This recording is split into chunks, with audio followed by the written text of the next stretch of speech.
get them all up and running. I think we're live now, but since I didn't have the time to tweet it out, I will give everybody a little bit of time to get in here. And I'll go ahead and tweet it, retweet it, tweet it. I see Jira Brown out there. What's up, Jira? I see Extra Bulla is here with us. I see Miguel is with us. And how we doing so far tonight, Chris? So I'm good, man. I'm just here chilling, man. Just behind the scenes trying to get the speaker album hooked up. There's so many. You doing more than chilling. Cause Yeah, man. I saw the topics that you sent me, and I was like, oh, he's feeling pretty spicy tonight. He's literally took the two groups that everybody knows. Oh, I see Baba in here also. Hey, Baba. I just need to hop over to Rockfin and make sure Rockfin is up too. Yeah. I just hit the go live over there. And oh shit. Stop that. I almost messed up and I did this before. I recorded over an episode. And I was like, no, can't do that again. Where is it at? Kanye. There it is. Dang it, I think I fucked it up anyway. Shit. Oh well. Shit happened. Yeah, I'll have to redo it again. Like what I got it all jumbled up. Like 2 weeks ago I did that shit too. And it was a real pain in the ass to get fixed. But yeah, it's all good. Do your thing, man. But how was your week, Marcus? Man. I know you said you put in some work today, huh? Yeah, I had to work today. And so, what the hell is this thing doing? Yeah, I had to work today, so I got off a little bit late. Okay. Damn it. What the hell is this doing? I jacked this thing all the way up, apparently. So, y'all bear with me a moment. Yeah, it's all good, man. We could just fill the air. What's up to everybody? Yeah. What they say to the first time listeners and last time listeners. That's what they say. Yes, that's what they say. Yeah, I'm writing that from someone else, so that's not something I made up. So I just wanted to be clear on that.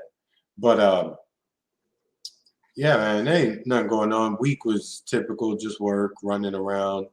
The weather here has been actually nice. Long sleeve weather. Not long sleeve like heavy sweaters and things like that, but just like a long sleeve like t-shirt, right? Jeans. So it felt good.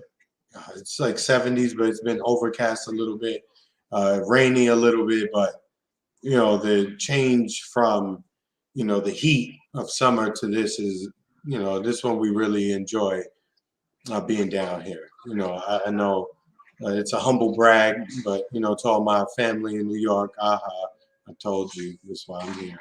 Yeah, I mean, it's still warm here, so that's not always the funnest.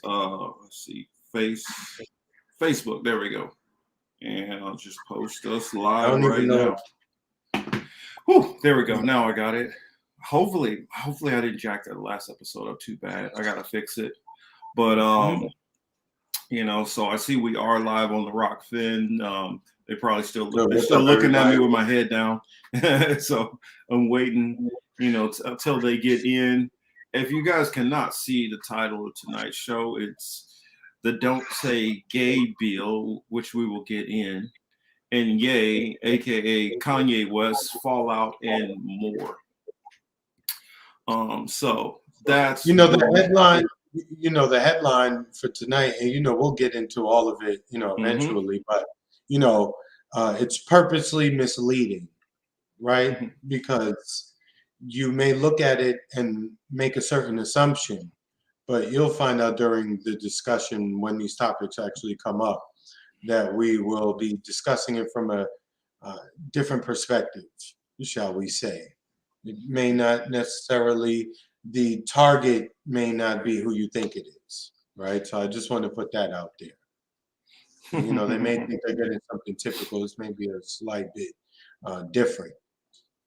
All right. Well, let's go on ahead and get the show started. Really get down to understanding this political matrix. Out there, the stunt double. He walked out. He's got an oximeter on his back. I'm like, you gotta keep other. Marcus said on his other show. He was like, American politics is simply pro wrestling. You became afraid of everyone because people were reporting on each other. We're living out Minority Report too as well. And you know what? You know why we know that, boss? Because we've been reporting on it. Yeah, I know. All the black people in this country be willing to take a reservation. That's what the Nation of Islam was asking for. To put a couple of clips together.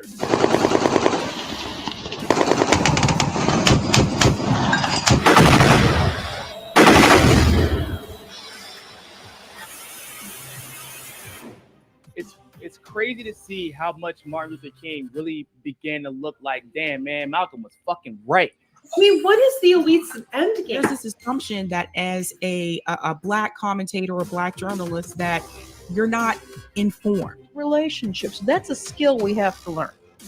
It's even more kind of mind-blowing because we're supposed to be the multicultural space. Trying to drum up money to keep the war machine going so they can keep the donors happy. Yeah. Do the Chinese own part of that? Began a long time ago. Ukraine has had a neo-Nazi problem for decades. Proof of sanction, am I right? I don't know if Domcopters will do it, but something's got to be able to save the world. From the private industry here. Like I say, people come on here, they can say stuff they don't normally say on their own shows, which is fine. Oh, it's McDonald's. Whoop-de-doo. Ooh. And their cholesterol is going to go down. Yeah, good. Look, we only exist because we have the biggest military, kid. And silencing a person like Julian Assange. Because it affects everybody. And today, last week, believe you me, because they know who you are. They watch. They got people that's going out there. They don't want you guys having the conversations that you're having on this show. Mm-hmm. So it affects the political matrix today.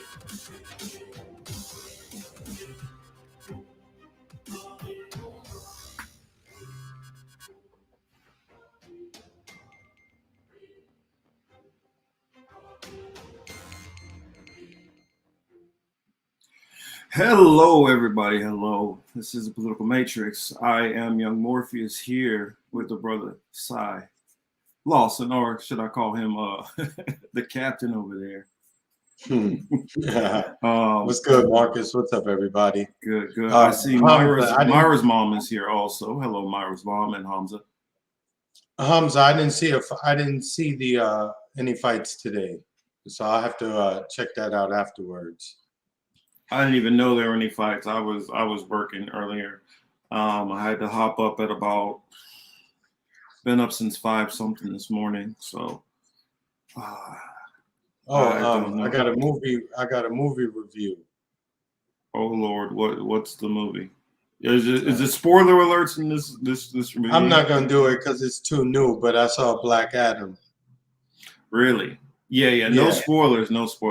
Let's just hear. Was it good, bad, underperformed, overperformed? What can you say vaguely about it?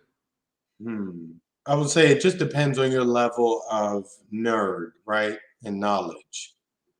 If you are somebody who is into comics and that world, you may watch it through a different. You're gonna watch it through a different lens. If you're someone who is like, well, The Rock is in this movie, let me go check it out, you'd probably like it. It's entertaining. That's good to know. I figured after you see it, after it's been out some time, and we can further discuss it. But I don't want to spoil it. But it was cool. I figured. Oh shoot, I didn't mean to make that big, but there's been some funny stuff going on before we get into our main stories. As you guys know, I put the "and more" because, of course, there's going to be more to talk about. And there's a couple of things I did want to throw out there before we get into our main topics. I don't know if you've seen Joe Biden again. Have you seen it? Oh no! Please show it to me. Joe Biden. I don't want to spoil it. I want to save it. Look, You know what? When you said that, have I seen Joe Biden? The last time I saw him, he was doing something like, your old drunk uncle would do, right? With issues. Yes. So when you ask me that, immediately my mind goes to like, damn, did he trip? Did he fall? Did he kiss the wall? Did he touch another little person? But I'm pretty sure he put his foot in his mouth again. I'll show you this real quick. I'll get it up on the screen. I was like, I don't even want to say what it is. I just want to show it. And that way I can have just a straight, fresh reaction. Hamza said, my God, they didn't even question Joe. Yeah, there was no questions about this. Baba guessing, did he fall asleep? You'll just have to see. So hold on 1 second. Yeah, it's starting to be that way. And the Kanye situation is just, it's been so dominating that it's taken up a lot of the oxygen in the room. So we got to kind of talk about it, but here we go.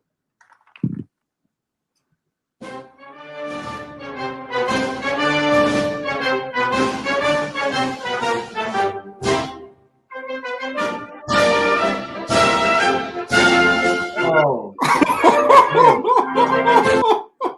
Oh shit. Oh shoot. What do you think about that, sir? Son, he looked like, I don't know. We might need to show that one more time. He looked like a quarterback. He looked like a quarterback doing a bad play fake, right? Yo, he looked like he was doing the Pat Mahomes. Son, look, height. I ain't got the ball. Yeah, dude. You don't know. I'm out. Jesus. Yes, that's our president. Yes, I would have made. This guy. This is our president. This is who we have, who has the launch codes. Yeah, Baba said that's how many times so far? Way more than it needs to be. I mean, actually, at this point now, it's pretty easy to see who would win that fist fight between Joe Biden and Trump. You know what the question, like, to his supporters, you would be like, so you know what? Let me take your 3-year-old and your, 8-month-old and put them in the car and let Joe Biden drive with no one else in the car. If you say yes to that, then I guess there's nothing else that you could say to somebody. But this is nuts. Over here, Joey. This way, Joey. Come on. You can do it. Ice cream if you make it off the stage. Come on, Joey. And the thing that on the right, whenever they say, it's a deep fake, it's not really him. I mean, here's the thing. If you're playing Joe Biden, I mean, why would you go to that extent, right? Because then that really even puts people who like him and support him a little bit on alert, right? You would want to give at least some level of, security. You wouldn't want to create so much. You wouldn't want to create that insecurity, because they would just say Trump is crazy, he got issues, etc. But when you look at that, it's clearly there's a larger problem, like health-wise, and it's not that I think the president does any, I don't think the president is, controlling anything, but just for the fact of the performance aspect of it, right? Why would you put somebody out there like that who can't perform? It's like putting Klay Thompson back out on the floor after he tore his, MCL or ACL, whichever it was, and expecting him to play to the level that he plays to right after he injured himself. Yep. It doesn't make sense. It's not even good to watch from a supportive side. For me, like as somebody watching it, I'm one of the court jesters, right? I'm making fun of it. You giving this man material. He just did a remix on us. Like that shit was funny to me. Hamza said the Illuminati is like, what is the dumbest shit we can do? Well, the dumbest shit they could do was to put him in the office. That was the dumbest shit they could do. But, you know, as prophecy says, as we get towards the end, our leaders will be dumb. And it's magnifying itself all over the world. I mean, I don't know if you've heard about what's happened over. Unless it's just like a middle finger to this side of the political spectrum. Well, not this side, as in I'm on that side. Let me make that clear. I'm just saying this side to the Biden side, right? Unless it's a middle finger to them, the way Trump was a middle finger to the other side, right? I don't think that's what's going on. I mean, yeah, I mean, me neither. I'm just, you know. Well, perfect example. If you look at what's happened, even through elite corporations, what happens from the first generation? First generation, it gets built up strong. All the workers are taken care of pretty well. Second generation, it starts getting a little bit more corporate, but the workers are still taken care of pretty well. Third generation, workers are not taken care of as well, but it's not completely crappy. By that fourth generation, they're so detached from what it took to make that a successful corporation that they're treating all their workers like shit. And they're taking from them and completely taking all their workforce for granted. And then fifth or sixth generation are normally going out of business, typically. But this is what we have with this country. There have been dynasties that have just continuously go and go and go, and it's just devolving fast. Steve, what's up? Steve is in the building, says Ye did nothing wrong. I'm yeah, we're gonna get there. Go ahead, finish up. I mean, I just see that this it's just devolving. I wanted to throw out a little quick news. I don't know if you noticed or heard about the UK PM. You know. Oh yeah, that chick said fuck this, I'm out. Do you know what her approval rating was? What, 4%? Pretty close, like 9%. Oh, okay. Same shit, different toilet. You know what I'm saying? Yeah. I mean, yeah, she's out of here. Again, I don't understand that British parliamentary system. I'm not going to sit here and pretend that I actually care about it, right? But you know, who gives a fuck, right? I really don't. Chick says she's out. She's out. There'll be a next, you know. Deuces. There'll be a next idiotic puppet there because they seem to like their clowns there. Even more so than we do. Speaking of clowns, it's a possibility Bojo could come back. Bojo the clown. Correct. I saw something about that. I saw his name being referenced, and I just was like, you know, again, it's theater. I mean, but you know what? I do want to jump back to stay with Biden real quick, right? Well, one last thing on world leaders. I don't know if you saw what happened in China. Also, what happened?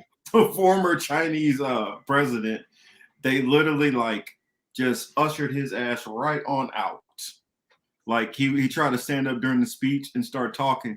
And they was like, yeah, security. Oh, so they did him like Bernie Mac and Chris Rock. Yeah, like head of state security. Yeah. Yeah. And he just disappeared.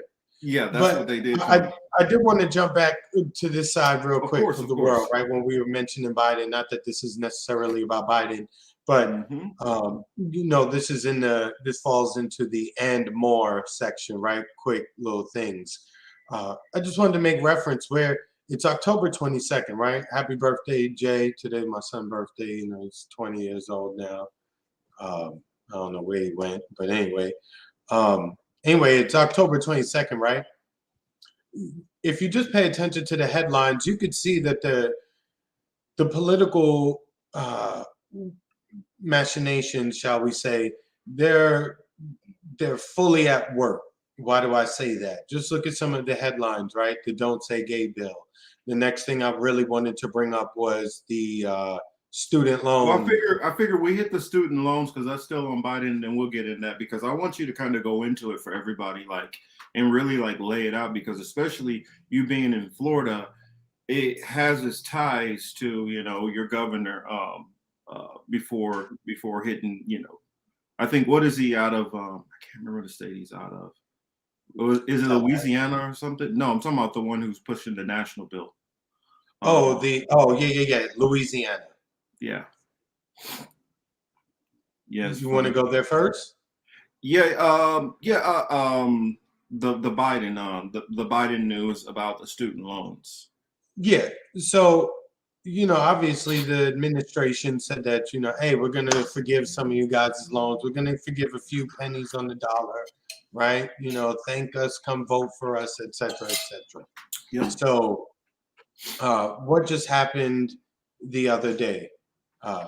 The appeals court basically, the appeals court issued a stay on any, forgiveness. So you don't have forgiveness right now. It's on pause.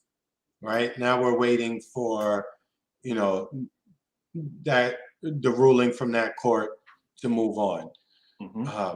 They were going to forgive $10,000 if you make less than $1.25 per year. If you're single for the most part. They were going to forgive a little bit more if you were married and y'all made, $250,000 or less. If you got Pell Grants, they were going to forgive up to $20,000, right? Obviously, I think some of this is contingent upon your income, right? So right now, the appeals court is like, we're not moving forward on this plan right now. We are going to just let the lawyers do what they do. To me, this is more election shit. This is another tactic that they use to keep a lot of people who care about a particular issue to show up to the polls.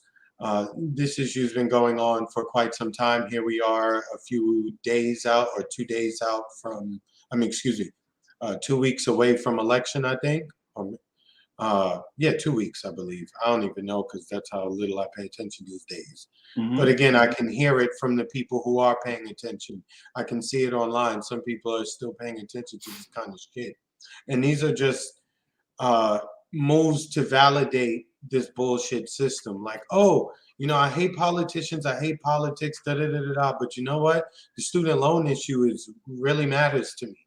So as we've covered on this program a lot of times, a lot of these people are still participants in the system because they are single issue voters, shall we say. And to some people, look, losing $10,000 in debt would be good. Imagine if you owed $12,000 and they was giving you $10,000 off, you only had to pay $2,000. I mean, in that particular situation, that's a good deal for you. Some people, that $10,000, it may not even apply to them. If you have private loans, for sure none of this shit applies to you. So, you have to have, federal student loans in order for this to apply to you. But again, I'm only bringing this up is because this is really about getting you to show up to the polls in November. Because other than that, they're not doing anything for you any other way.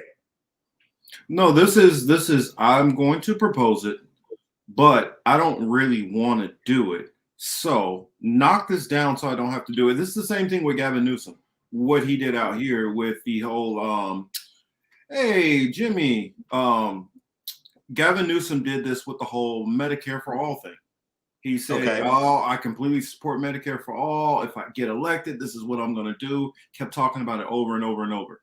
Then when he has full 100% power to do it, it somehow gets vetoed by one person. And then he's like, well, my hands are tied. It's like, bitch, we already know that you get paid by all of these side people who, Blue Cross, Blue Shields, what is it? Aetna, Mount Sinai, Gilead. There's a whole bunch of hospital donors that you have. And so there was no way under the sun that you guys were going to do this. So, I mean, you can play the game to the dumbasses and they can believe that shit. I mean, and it's the same thing. They're doing with the student loan debt forgiveness shit. It's the same thing with the whole Roe versus Wade thing. It's the same thing with all this January 6th stuff. Oh, we gotta watch out. Trump is bad. Ooh, all of this stuff is all tied in as a ploy to try to keep power in the hands of the Democrats, because they know we weren't going to do shit. We got into power. We didn't do shit. Now we're going to have a lot of people who thought, well, maybe if we possibly vote for him, we might get something. The same old Charlie Brown, Lucy with the football, analogy. Over and over again, they keep trying to kick the football and land it flat on their fucking asses. And they have not got it. Yes, rope-a-dope, exactly. Except we live in a country full of dopes. That's the reason why when I hear people talk about, yeah, well, this is going to happen, and then a revolution is going to come, and then we're going to change this, and that's going to change. I'm like, you know how many people who really believe that the reason why Putin went into Ukraine is because he believes that's his old land, and he's just like, I'm going to take that. That's not what this is about. There's just so many ways to even look at this to show that it's bullshit, right? Because there were 6 states that pushed back against, the plan: Nebraska, Missouri, Arkansas, Iowa, Kansas, and South Carolina. I mean, there's probably like 750 people in all of those states. Hey. You know what I mean? Hey, I'll take offense. I'm from one of those states. I know. I'm sorry, man. I know it's 749 now. My bad. Yeah. That remind me, like one dude when I was in high school. Well, not high school. I was in the Navy. And he was telling me, he was like, "Yeah, what? Y'all probably rode horses to school and shit like that." And I looked up his school. There were more people in my graduating class than all of the kids in all the schools in his whole entire county. Oh wow. I mean, we had it was like 600 and something in my graduating class out of I don't know how many we started with. I had more people in my building. Well, we had about 2,000 kids in the school.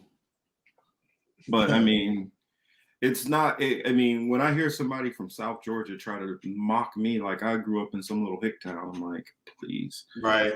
But since I see Steve in the building, I got to show you guys. For those who don't follow me on Twitter, I've been having a little bit of fun lately, and I guess I should probably just show you. I got Jimmy. We should probably end on that one. Well, I'll show them the first one. I'll show them one so they can get a taste, and then let them figure out who on there which they would like to see, because I think it's a lot of fun. That shit crazy. That shit crazy. That shit crazy. Walk so hard, motherfuckers wanna find me. That shit crazy. That shit crazy. Walk so hard, motherfuckers wanna find me. That shit crazy. That shit crazy. That shit crazy. Walk so hard, motherfuckers wanna find me. Oh boy, let me see. I got Jimmy's in here, and I'll find hers in a minute and pop that one back up on the screen. But yeah, I just wanted to share that because got our boy in the house with us. You like that, Hamza? How I'm on Twitter because I don't say much. Well, also they shadow ban my stuff, so nobody really engages me anyway. The only person that engages me is like me, Steve, and like a handful of us are the only ones talk to each other. I figured he was like, I saw Steve's tweet. He was like, you know what? I'm fine with that. I'm fine with it. Like, y'all don't know Steve like I do, so I know something that I can see him rocking with on there. And even if it throws all of you guys off because you don't see it coming, But I did all of them out there. Most of them, I'll say most of them, out of admiration for for a lot of my fellow content creators, and some I call friends, but at the same time, even some of the ones who I might not know, or I might disagree with them on certain things. I decided that it'd be just fun for everybody who's in kind of alternative indie media to just kind of make a couple of them. So I got so many more of those. That's what I do, Hamza. I do stuff like that instead of get on and talk about serious stuff because I realize that I don't know. I mean, it's odd to me, definitely. Because granted, we're not saying that the Republicans don't believe the stuff that they're putting out and this is not what their will is or want. But the fact of they're waiting right before primary season, they already have the Republican vote sewed up. They already have a very engaged and excited Republican base. But what you're doing is now you're peaking up the sheep Democrats to actually get out and get involved in the primaries. It's if I didn't know any better, I would almost think like this is, like they're working together on this. That's what I'm saying. It's great. They're giving one for this side, here's a carrot and stick for this side, here's some fucking vegan food for this side. You know what I mean? They're just throwing you shit to get your ass to line up, get a stupid sticker, and take a picture in your car on your way to fucking work while you make not enough money to pay all your bills or to fill your refrigerator, but you voted. Good job. Yeah. And don't you notice and what they're talking about, I mean, student loans has some kind of will have some kind of impact on some people, but there's a lot of people who don't have student loans, and that's not a concern for them. What we're not talking about is the fact that when you go to the store, you can carry $100 worth of groceries in one goddamn hand, and you're not even flexing no muscles. Like, are you doing anything to change that part? Of course not. Yeah, I mean, and Hamza sent me a video. I'm trying to get it ready. Let me pause. When the cops went to the black people house talking about voting twice. Yeah, because DeSantis is since we're already talking about DeSantis, we might as well bring it up. I mean, and they're doing more and more of this.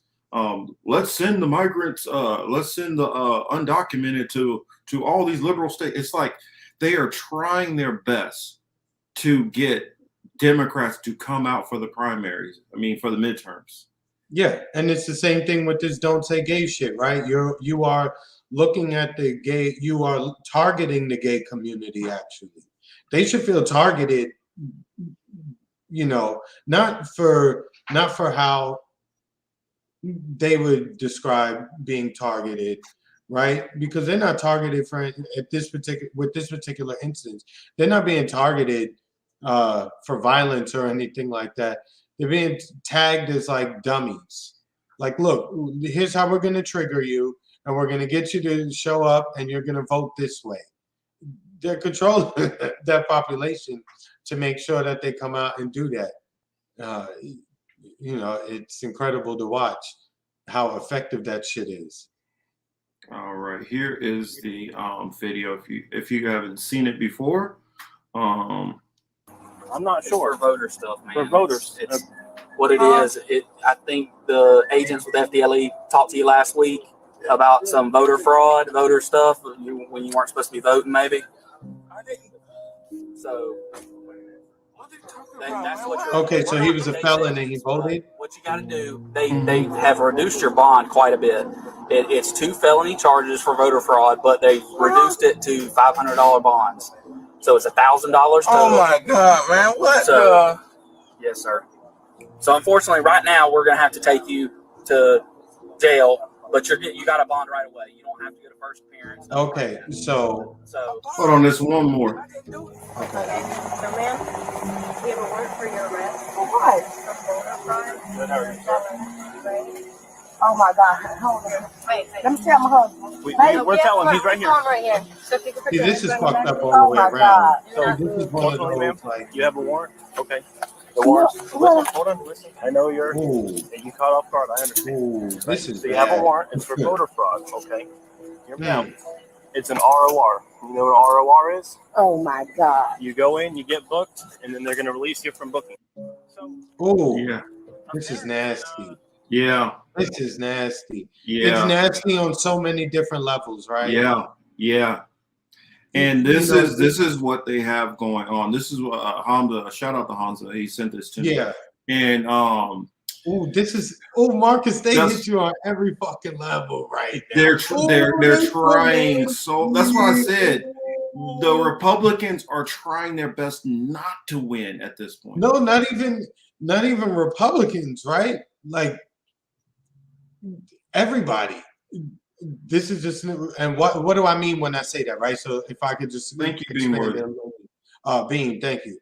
And I see Manna in the building. What's up? Let me say what I mean. Mm-hmm.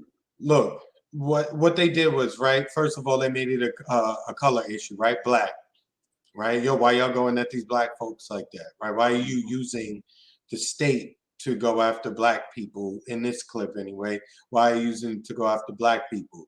I would assume with the first guy, it's probably because he was a felon and he wasn't able to vote. They found out he voted, right? That's one thing that's nasty, that they would go after him. And look how serious it was, right? The cop went through the whole spiel essentially just to say, yo, if you just pay a band, you be done with this shit, right? So clearly it's not something that they're looking to actually prosecute and to imprison him over. So it's clearly not that serious. The other part why I say it's nasty is when they say voter fraud. That sounds disgusting, and it makes it sound as if something else was going on when it wasn't. You know, Larry Smith went to vote. Larry Smith is a felon. He voted. He wasn't supposed to. That's not voter fraud. He didn't go in there and present himself as Floyd Mayweather. You know what I mean? So even the wording of that is disgusting. And so those on the right would take it, oh, look at all this voter fraud. So now they can come through and still program the people on their side who believe in this system that voter fraud exists. And, you know, black people are participating in voter fraud. That's one of the many ways this is nasty. I'll let you get in, Marcus. I said it. Yeah, no, you're right. I mean, I'm telling you, this is all being engineered. And I mean, it's like, and the weird thing for me is DeSantis really had he even had a lot of people who were like, yo, I don't really kick it with Republicans, but you know, this dude don't seem too bad. To no, none of you people who thought that could be a possible good choice, none of you vote for me. Please don't vote for me. That's kind of almost what I saw. It's like, wow, they are trying hard to keep Biden in power. Yeah, I mean, they're trying hard. And the reason why... Ponder this, right? Just think about this. We don't have to expand on it too much. Just audience, ponder that question. And then allow it to expand a little bit further in there. And we'll just leave that at that. I don't want to... I don't want to go too much into that right now. And another thing, they're using political games to oppress more felons, and by proximity happen to be, a lot of black people who are being swept up into this. Now, let's use it to even further critique the system, right? Democrats, you see this thing happening, you'll put it on the media, you'll cry and say that it's all fucked up and that this shouldn't happen. Okay, so where's your legislation to actually fix this, right? Where's your plan? And this is something basic, right? This shouldn't be something that you need people with PhDs to fucking guide you through the process, right? This is not you understanding the ins and out of intellectual property, shall we say. This is plain and simple. Yo, who cares if you went to prison for whatever you're charged? If you're out of prison, you have a vote, right? If even you're going to take their vote if they go to prison, right? I mean, if the system was like that, if that's the one caveat to you not voting is if you're incarcerated, okay, cool, fine, whatever. I know they allow it in other places. We're not getting into all that part of it. But if that's what you're going to allow, when you come out, you should be able to vote. Simple as that. So now you have votes that, as Beam alluded to, you have votes being counted that weren't actually good. And now you're saying it's voter fraud, but you ain't do your job up front. So it's not voter fraud because I didn't go in there and say I'm Marcus. Marcus ain't going in there and say Chris. You know what I mean? That's not Well, it's just so that Republicans always they virtually have no numbers when they cite voter frauds. Now they can say, oh, well, see, we actually have arrest on voter fraud. Yes, because you're manufacturing the arrest. Now, Myra's mom said here, only if you owe fines or costs. So evidently, when he voted, he owed money still. I'm sure it's paid off by now. Not necessarily. Being a former Florida resident, once they get a bench warrant to go and arrest you, they just go and arrest you. And I've had times where somehow I managed to get my license suspended on a ticket that I paid 2 years ago. Now, how did I get my shit renewed if I had an outstanding ticket sitting out there? There be a lot of shit like that that don't make any sense. That happens all the time in Florida. People be like, what the I fucking paid, what are you talking about? And they're like, well, we don't have a record of it. And so you got to go to the tax collector's office to try to get it straight. For those who don't know, in Florida, it's not the DMV, Department of Motor Vehicles. You go to the tax collector. And believe it or not, for a good while, the tax collector's name was actually Charles Bronson. But, fun fact. But that's shit like that happens all the time in Florida. And not only Florida, it happens like that in the Southeast a lot. Because a lot of funky shit happens in Georgia, too. I mean, I get to the point where I didn't even like to drive through Georgia. But just, getting back to it, like I said, these topics that we've brought up, it's not that I really care about these topics that much. And at this particular moment, I just want to say that it's 2 weeks out from election season. Yeah. Just watch what they're doing. Because of him fighting. And that's the same thing which happened with the Nori. That's the same thing which happened with Nori Martinez, Kevin De Leon, and what was it? Gil Cedillo. That's the same thing what happened with them. That conversation which we shared about the racist comments that were made. That was recorded over a year ago. But yet it comes out right around voting time. 4 weeks prior to their election. My phone is getting blown up with fucking bullshit voter shit. I have to keep stop. No, I don't care. I don't want to hear it, and I still keep getting downloaded. And that's what's going on right now. Our commercials are completely covered with all the Florida, not Florida, sorry, California amendment this and prop that and prop this. And Hamza I'm on record on even Twitter a long time ago, probably from the first or second time I listened to something Stacey Abrams said. I called her an op long time ago. I heard something about her, but I mean, honestly, I don't know. Electoral politics, I really don't normally pay much attention to it because I believe that it's so controlled all the way even down to that level that these people are all actors and actresses. Or I don't know. Or is that wrong to say actresses now in this day and age? Who knows? No, right? You're gonna offend actresses by calling them whatever. Yeah. Actor. Yeah. I don't know. I get so tied up with this newer generation. Everybody has to change all their language to fit things that don't hurt everybody's fluffy little fucking feelings. So, like I said, these things are done just to, one side does something, it makes you scratch your head. The other side does something to scratch your head. And if we really look at it, what are they really doing? Culture war shit at the end. Yeah, it's all culture war, so they don't have to actually do anything.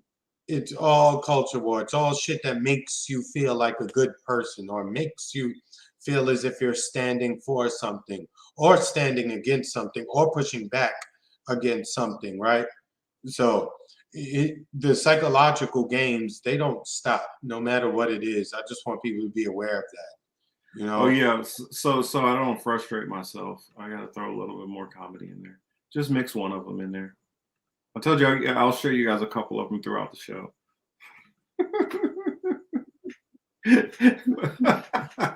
Yeah, actually, I got to show you the first one first. So you guys can see that I have improved. Let's go. Let's go. That's extra bullet there.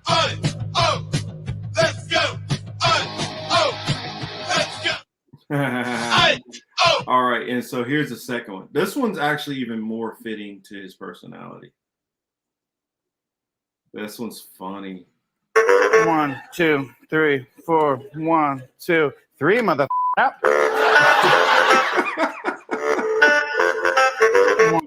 I don't know. Had you seen that one yet, Chris? No, that one I didn't. 1, 2, 3, motherfucker. Yeah. At this point, I somewhat worry a little bit, but I try. I mean, the copyright shit, they've hit us with fucking like 50 million of them at this point. I mean, we're never probably gonna get monetized. So fair use. Man, they don't give a shit about no fair use. We ain't collecting no bread from you. Check the receipt. In which that honestly will go into some of the shit that I want to bring up as far as Kanye. For a minute, I almost thought about, man, maybe we should go Rockfin on that, but I'm like, I don't care. I mean, the fact that we feel that we even need to go Rockfin lends credibility to some of the stuff which Kanye was saying any damn way. But yeah, sorry to distract you all. No, you good. We could get into it again. It's not even about the artist formerly known as Kanye West. Right? That's right. My apologies. If anybody who's cool with him or a fan of his or he hears this stuff, I did not mean Kanye in disrespect. I literally did not know that he changed his name until like 2 days ago. Oh. So when he was like, yeah, people be calling me this and being all disrespectful, that's like the Cassius Clay and stuff. I'm like, bro, I didn't even know you changed your name. I had no clue. Because Ye just sounds like a nickname. It does not sound like you like a official name. So I just assumed it was a nickname. I didn't know that the guy literally changed his name to Ye. So that's why I put in the title in parentheses, Kanye West, because I think like even Ye, I think he probably doesn't realize how many people do not know that he changed his name. And so, it doesn't matter. Puff Daddy told us to call him Love. We called him Puff. But here's the thing about it. We called him Puff. But the thing about it is, I ain't never gave a shit about how he felt. I never gave a shit about fucking Diddy, Puff Daddy, Puffy Combs. I don't fuck him. I don't care. So I'll call him whatever the hell I want to. Him I've never liked. All the way back to him doing the vote or die bullshit. Well, even before that, back when he was fucking over my man Jadakiss and the Locks. So for a long time I've not cared about fucking Diddy. And then also on top of that, when I interviewed Tones, Tones was telling me about Diddy being on some funny business back then. So there's a long line of me not giving two shits about that dude and what he has to say. Well, again, I told you to put that in the title. Not so much about him per se, but I just want to point out, look at everything that is happening around this particular character. Please just take him out of it. Just look at what is happening, right? They are, what's that term they use? I can't even remember, but you can see they circle in the wagons. You're talking about anti-Semitism? No. Just look, Balenciaga today, I think. Yeah, Balenciaga dropped him today, and officially Adidas cut ties with him. Adidas and Gap are probably discussing with their Adidas did drop him also. Right, Steve. They're probably. Oh yeah, they're probably talking with their attorneys now to try to figure out, how they could get out of those particular deals. I saw the chick from Vogue say like, "Oh, we'll never have Kanye again," or whatever magazine it is. I think it's Anna Wintour or something, right? You can see what is happening. Who are the people pulling these strings? The dude, some other guy in Hollywood who runs some other big agency. Yesterday basically put out APB telling all these people, Trez, what's up? you can see they put out their APB, right? Yo, don't fuck with Kanye. They're putting it out there publicly, and they're quickly backing away. You can see who's moving, how they're moving. And my only question is that you're watching this, why don't you start moving in that way? You don't even have to be critical. It's not even about how other people are moving and what they're doing. It's very clear. When do you start to move that way? You know, you want to talk about change and how do we get from here to there, et cetera, et cetera. You see what works, you see what doesn't. You see what's powerful, you see what's weak. You see what's effective, you see what's ineffective. I don't see motherfuckers marching to get something done. They make a comment, oh, I think you should lose your kid. Yo, if y'all getting money with this character, I think y'all should like really think about getting money with this dude. Now everybody's a blue wrench. I just made Myra's mama a blue wrench also. But you know, we can see the movements of, you know, particular groups, particular communities. Well, I got a couple of videos that I want to share also. To add some context, some that some people have spoken on, and then I got a video which I did on my other channel where I went into this very topic.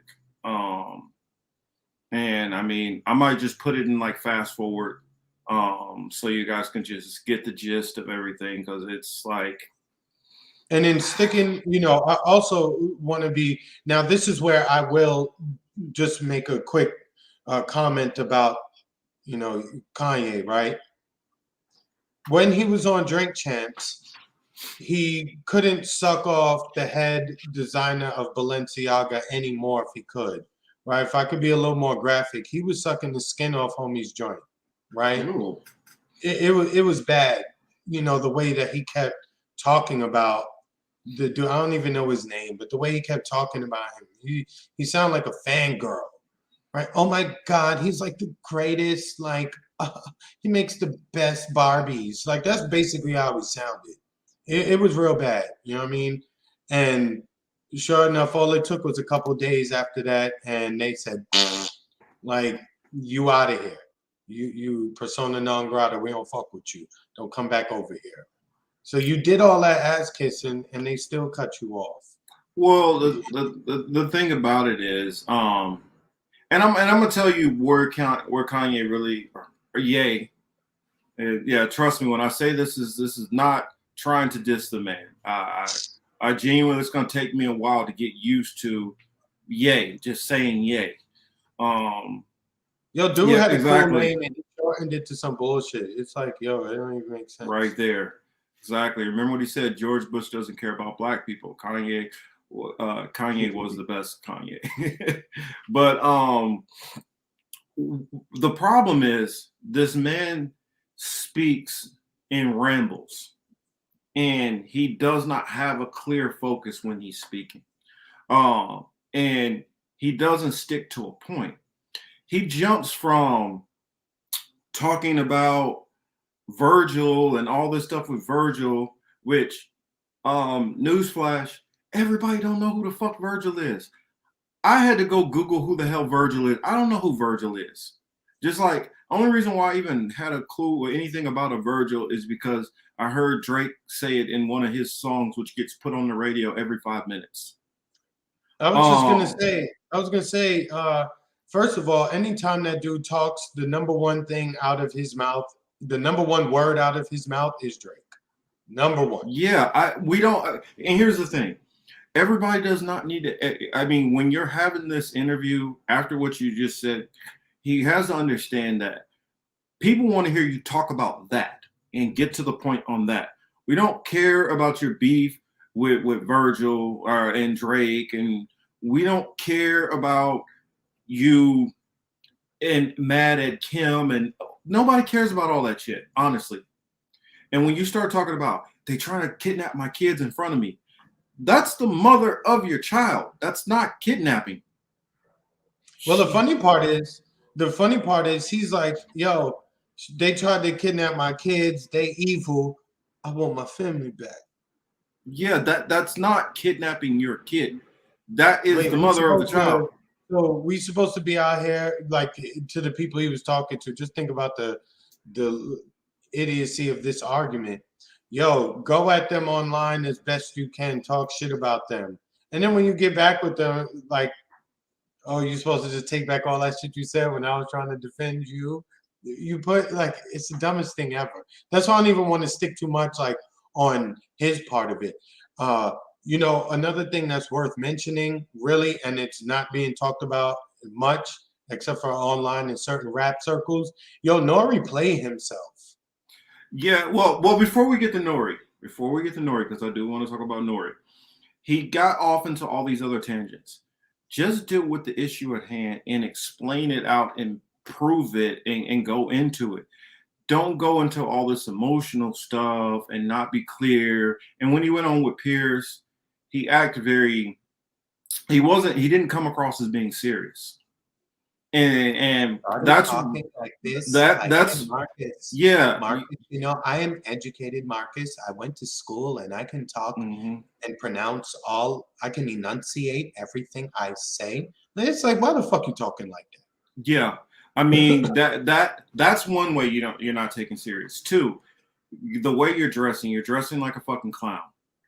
That's not helping you being taken serious. How you're jumping from conversation back to this and then back over to that and then back over to this and then back over to that. You're showing you have no linear thought process. One moment you're talking about your father, and then you're talking about Kim, then back to your mother. Now you're on White Lives Matter. Now you're talking about Drake. Now you're talking about how you're being ripped off.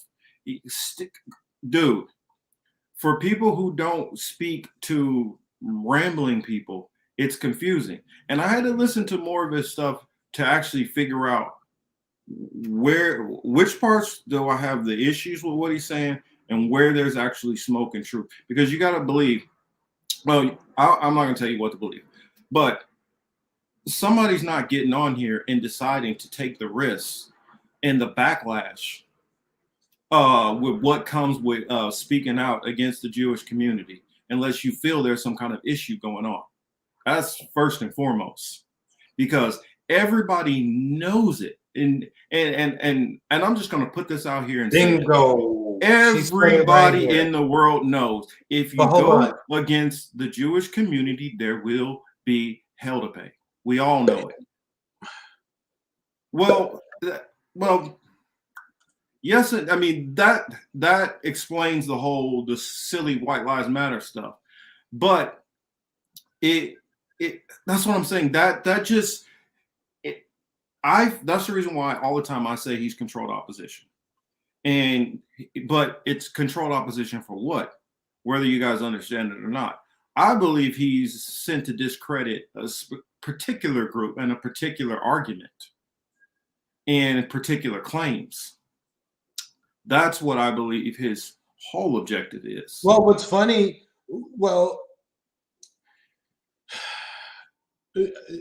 because we're even talking about all this other stuff. Like people focus on the White Lives Matter stuff. People focus on the George Floyd stuff. I feel like that's burying the main point. But I'll let you go on ahead. I was going to say that part too. You know, what does it say, right? He said, I'm going to go death. He fucked up and said death. DEATH. Con 3. He fucked up. He's, too smart, too clever by half, right? No, he didn't. I mean, let's just run with it, right?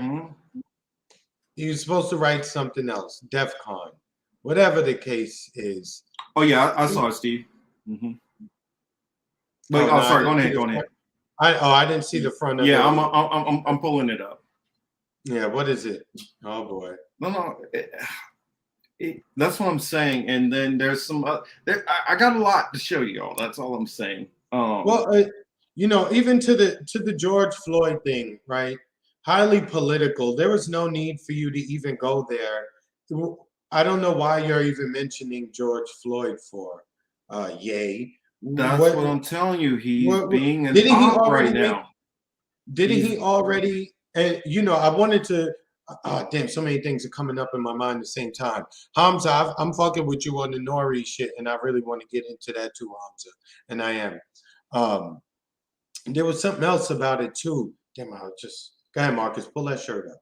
Yeah, that's what I'm saying. It's more to what the fuck did I just do? Oh, sorry, you guys. The crazy part is like they're gonna do him like they just did Alex Jones. Yep, and that's part of the point. Dang it, that didn't pop up right. Okay, here I'll just share my screen now. And you so against the Jews having control, and the Jewish control, the Jewish media, all these things he kept saying, right? He's going to pay Candace Owens' husband, a Zionist, because he's not really only talking about Jewish people. He finally got it right somewhat when he mentioned Zionists, but that's really who he should be talking about. I would because look, a lot of Jewish people, Marcus, we've discussed this. A lot of people who are Jewish, look, they're just working. They just know they're Jewish, and they have to do these things on these holidays. A lot of them don't even practice. They don't think much about being Jewish and like that. The particular people we're talking about, for them, that's just a mask. They don't. It's just something that they can use, right? There's a deeper, darker shit behind this particular group of people we're talking about, right? Well, so I we're gonna go into that. Jewish, and I would rather use like Zionists or. Yeah, I would, but still, even if he would have said Zionist, he would have got the same effect. The reason why I say that he's controlled opposition is because, and the reason why I say it wasn't an accident that he said DEFCON instead of DEFCON is because, is it coincidental that he said DEFCON at like, this is literally like an anniversary of going back to trying to remember which war it was that happened in Israel. There was a war that happened in Israel, and when the United States went to DEFCON 3, and this is around the same time anniversary of that said war. And so it was said knowing it's going to trigger an effect and a reaction, and it was said sloppy like that so that he could be attacked and approached in this different way. Not the 6-year war. When somebody says it, it'll come to my mind if I don't start get frustrated and start looking for it. But I'm blanking on it at the moment. But there was a particular war that happened. They were worried that not Iran, but Egypt. They were worried that Egypt had nuclear weapons from the Soviet Union, and they believed that Egypt was possibly going to nuke Israel. That's what they said. I don't buy that. I think that's fucking bullshit. Israel is way too close to Egypt, and if they would have did that, the blowback would have inadvertently killed tons and tons of Egyptians also. So that's just not even logical that you would launch a nuke that close to yourself. I would my larger point on this, Marcus, I just wanted to say is that look how certain communities move, and it's not even an extreme thing. It didn't take the death of someone to get the community to move and do stuff. The community there, they didn't even make a lot of noise per se. People came out, made their comments, right? Gave it a few days, things started moving, things started happening. Business deals are now over. Money will now move hands and will move in a different direction. Just take notes. Well, Sway had the answers, and that's not even just to Kanye. That's to us. That is all. Well, this is a point which and I know many people would probably disagree with this and be like, yeah, whatever. There is a certain movement which has been growing in the United States, and it's been growing pretty heavily. And you had I'm trying to remember what they were called. When you had the kid who was the kids who were yelling at the Native American older gentleman. That was one kind of thing that was put up. There's a group which is on the JDL and ADL's hate group, hate list, Hebrew Israelites, and since there's been a growing number of Hebrew Israelites, with Kanye coming out saying, "Oh yeah, we the Jews," and then sounding absolutely crazy, it's an attempt, I feel like, to discredit things that are being said in that movement. So I wanted to show also, I had a couple of videos. Let me see if I can pull them up. But the George Floyd shit was stupid as fuck. He again, that's the influence of being around dumb fucks like Candace Owens and the like. To say that he had fentanyl, that he was high on fentanyl. All right, he was high on fucking fentanyl. To say that, but I even feel that whole thing that was talked about, even the George Floyd thing, all of this stuff is a distraction. Of course. Distraction. But just as a matter of practicality, right? Just to even bring that up, just to cause outrage. But I'll jump in and say it. Yes, the problem yes. Is when or even a small one. The problem is when he say, "Yo, we're the Jews," right? That's where the whole problem. That's the real problem in all this. That's the part, and it's like, oh, you're gonna start saying shit like that too? Okay. That's where the problem is. And that's the bottom line. And it always is, because it always comes back. Everyone who says that always gets shut down. Again, I don't have the energy or the stomach to get into why. No. I do, and I planned for it. I know you do. I'm like, we are definitely going to get it. Got brought up. We're going to talk about it. This is David Swimmer. He's saying, here's what's happening with Kanye West, David Swimmer, and the controversy surrounding Ye's Adidas partnership. Schwimmer previously wrote, whether or not Kanye West is mentally ill, there's no question he's a bigot. His hate speech calls for violence against Jews. This is the kind of stuff, at no point did he ever call for any violence. But this is what happens with Zionists all the time. And this is the reason why I call it a control. This is the reason why I say that I believe Kanye is a control op at this point. He is literally trying to discredit people, whether most people even know about the movements or not. This is what he's doing. By even saying this is allowing people to come out and say, see, he's calling for violence against you. All right, Stevie, we'll talk to you later. Glad you swung by. But to even further that point, though, look, Nori, the first place I believe Nori went, maybe I can't remember if it was Breakfast Club or Hot 97, but I know one of the first people he had to go talk to was who? Peter Rosenberg. You know what I'm saying? And to say what he was saying, instead of, look, never on Drink Champs has there been a disclaimer, right? They know that maybe there's some teenagers watching this. They talk about eating ass on that program all the time. And you don't put up any disclaimer saying like, yo, you know what? This is, we may have some kind of like a explicit sexual commentary, right? You don't do any of that. But for this particular episode, you had a disclaimer. You had it out. You were bragging on Twitter. You did all this shit, and the episode is down. The day after, you were bragging that you get more numbers than you would get more numbers than the NFL that day. There's never been, hasn't had to. Yeah, the only other issue Drink Champs had with any of their guests was something about Dave Chappelle and maybe certain things that were being said during that episode. But other than that, like, there's never been an issue with Drink Champs, and they talk about mad shit. Herb Gotti could go on there and talk about how many times he, Ashanti behind his wife's back, right? Shit like that is okay.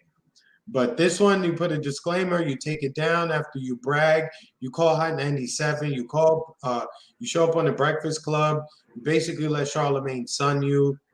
It's just nasty that you had to go to that.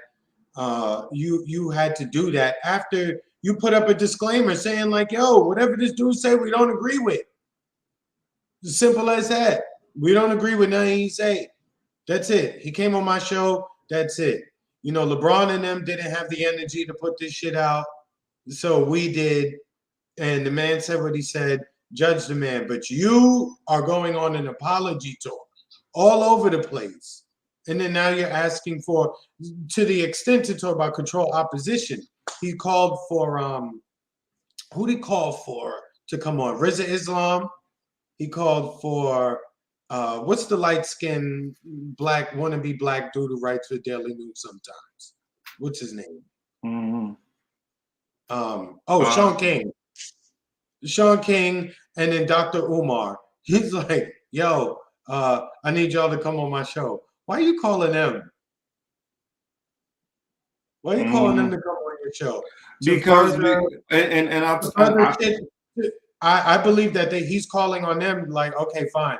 Now we got a show like, with the exception of Sean King, fuck him. But the other two, you know what they're going to say.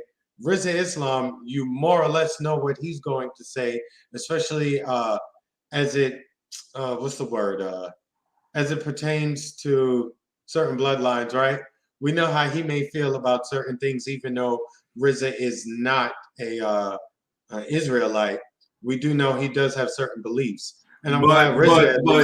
But the reason why that's more acceptable is because from a certain community, they don't care if you say you're from Kathmandu, you can be Chinese, you can say you're the Native Americans originally, you can say anything in the world, but you cannot say you belong to a certain other group. Hewlett P. Newton is great. And there is a reason behind that. Here, I wanted to put this video up. I got a couple. So let me share the first one I saw. And and again, I don't really care about these celebrities. We're just talking about them because the topic came up and they're involved, but in no way do they lead or have any voice. Cube has no backbone. That's and what Cube, he's a hard rapper. Stop thinking these dudes are hard dudes in real life. Okay, all these dudes are hard rappers. Yeah, don't get the raps confused with it, because look, niggas will rap about killing dudes and doing all this shit like that, but at the end of the day, Ice Cube, he knows what the fuck is up.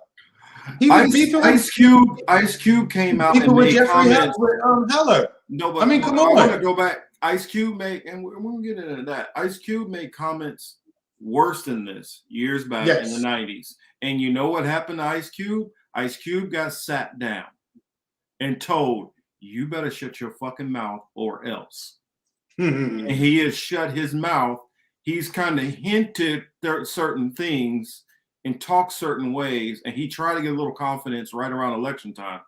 But he still knows, I'm not stepping out. That's the reason why I put on the thumbnail that the original cancel culture tweet that Kanye put, because you cannot sit there, because when I get online, I deal with Jewish people all the time who talk about how we don't have any power. What are you talking about? How are you literally the smallest group in America, but yet if anybody says anything to you, we get canceled? That statistically doesn't even make sense. The fact that the Republican and Democratic Party bow down to AIPAC. The fact that Netanyahu himself said it does not matter who is in power. The U.S. does our bidding. So you cannot sit there in one breath and talk about how we're it's a scary time to be Jewish right now, or this is pushing for a tax. Yeah, you really think that people are gonna be like, you know what? Kanye said that Jewish businessmen are screwing him over, so we're just gonna take guns and start shooting. Get the fuck out of here. That's bullshit, and they all know it's bullshit. And what it is they throw out these monikers like oh, you're being anti-Semitic, you're hating Jews, so that people will stop looking at who the hell are in power positions. That's why. Because if you're out there like Bernie Sanders and you're talking about the millionaires and the billionaires, if you just randomly talk about millionaires and billionaires, or if you just randomly say white people are in charge, nobody starts trying to dig into who's who, names, and looking at who the hell is pulling these fucking strings. Mm-hmm. And when you start looking at who's pulling strings, then people get really uncomfortable. And all that is an attempt at anonymity. That's what that's about. It's about the powers that be. There's an old quote. You know who's powerful by who you can't criticize. Now, I'm trying to remember what's his name here. I'm gonna read the tweet. Dr. Talbot, I think is Dr. Talbot Swan or something like that. Oh yeah, he's like one of those. He's one of those popular pastors. Yeah, this is what he says. Kanye West can trash black people, use the N-word, repeat white supremacist tropes, talk about being the bully kid that's coming back to shoot the school up. Nothing happens. As soon as Kanye offends Jews, Instagram restricts his account. We look at it. We saw Q. I mean, here's another thing. Do you know that Michael Jackson, in one of his songs, he literally talked about, now, hey, this is Michael Jackson's song. This is in his song. What did he say? Jew me? He's talking about the record executives, which majority. Did he say cut me, chew me? Cut me, shoot me, Jew me, something like that. I thought you said chew me. Okay. And the thing about it is, nobody's fucking stupid. It's not hard to look up who the hell owns most of these fucking record companies and who is controlling them with an iron grip. It's a reason why people like Common decided to go into acting, because conscious rappers are not allowed. They want rappers who are going to put out a message which is negative, which says tear down your fucking communities. It's all right to go ahead and get pregnant. It's all right. Don't worry about it. You can just go have an abortion. It is an attempt. This is calculated. And I mean, I watched the video. I watched the video from. Did you see the one with Lazy Bone? Where Lazy Bone talks about sitting in a meeting. Oh yeah. And them talking about how they are going to structure rap music so that they can help with the prison industrial complex. Mm-hmm. And this is right before the time when Joe Biden is writing the damn crime bill. Mm-hmm. All of this stuff is coordinated. Drugs did not come into this community accidentally. Okay with it. I mean, we only had, like, perfect example. We only had Jay-Z bragging about being owner of the Nets for, like, you know, all those fucking years, right? And only that just made it made the family members and the relatives of the people who lived in those projects in that area of Brooklyn not complain so loudly as, you know, they gentrified that whole neighborhood over there. So I just wanted to, you know, point that out. Let me. Did you see what Slim Thug had to say? Well, who? Slim Thug? Yeah. No. Let's play this real quick, because I've heard enough of the Charlemagne bootlicking ass. Yeah, I've heard his comments. I've heard this. Somebody was talking about Roseanne. I don't give a fuck about what they got to say. I'll be right back. I'm listening. All right. I don't want to hear the people who are just going to jump on the usual train and oh, he's wrong. I don't want to hear that. I want to, like he said to Pierce, why am I saying this? Nobody ever goes to why you say something or try to pin him down. If he is crazy, if he is saying a bunch of bullshit, then you should be able to sit there and ask him about that issue instead of jumping to everything else but the issue that he keeps talking about. So let's put it up. Where is it at? Let's see. I guess I'll still have to click it. All right. What the heck? That's not the one. Ooh, that's a long one. Not that one. Not with that one. Is this? I think this is the one. Yeah, here we go. I gave my bartender the night off. I gotta work. Here at Viral Hip Hop News, email me, Sam Ant at vhiphopnews.com. No, wait, let's go. What up, y'all? It's your man, Sam Ant, here at Viral Hip Hop. Go ahead and hit that like button. Smash that notification bell. And if you're not subscribed to Viral Hip Hop News, ladies and gentlemen, what are you waiting for? Subscribe right now to the brand. Appreciate each and every one of y'all. And let's get to work. All right. So yesterday on the podcast, Oh God and I had a conversation about Kanye Let me West speed and his this remark about the Jewish community, or not so much about the community in general, but he spoke on the powers that be within the industry and how he was ready for anything that the powers that be, who happen to be Jewish, were going to throw at him for the antics that he has been displaying the last. All right, So enjoy the content. Let's go. You know what I'm saying? They would never let a country music motherfucker would never say, nah, a white man on them. You know what I'm saying? They would never let a country music motherfucker would never say, nah, a white man ain't gonna never say, oh, we gonna sign to this black label and do all this. But black people sign to all kind of motherfuckers all the time, and they make the most off of our people and don't even give a fuck about us. Don't do nothing for the hood. Don't do shit. Let motherfuckers talk about all this crazy shit on their music and don't say nothing. But let a motherfucker say something about a Jew. They gonna be apologizing in an hour. You can't say nothing about no Jew. Motherfuckers will be apologizing in an hour. But we can say, fuck this black dude, we'll kill him, we'll do all this. That's cool. But when you say something about a Jew, they be like, hell no, you out of there. That's how they do. And they make the most money off our shit. That's not cool to me. You know what I'm saying? I believe we should make the most money off our shit. That's why I'm strict on, man, be your own master. Because that's some slave shit to let another race, another dude who wouldn't let you do the same, own you. That's not in the office. And Jimmy Iovine with this hype ass shit. Hey, you want to go watch a movie at my house? Dr. Dre is there. And Dr. Dre, the key nigga to lock other niggas in. To make it look cool. You like, damn, I look up to Dr. Dre, man. Let me fuck with this nigga because Dr. Dre gonna be fucking with us. And that's real, but really, that ain't what's up. You know what I'm saying? Nope. Like, fuck, that ain't cool for Dr. Dre to do that. You know what I'm saying? He should stay out of that shit. And niggas who know that this fuck deal shit going on should be letting niggas know, like, hey, man, look, that ain't really a great deal. You know what I'm saying? You need to try to do this shit yourself and build your momentum up and have some type of ownership so in the long run, you can eat. But they got all kind of tricks and trades they do.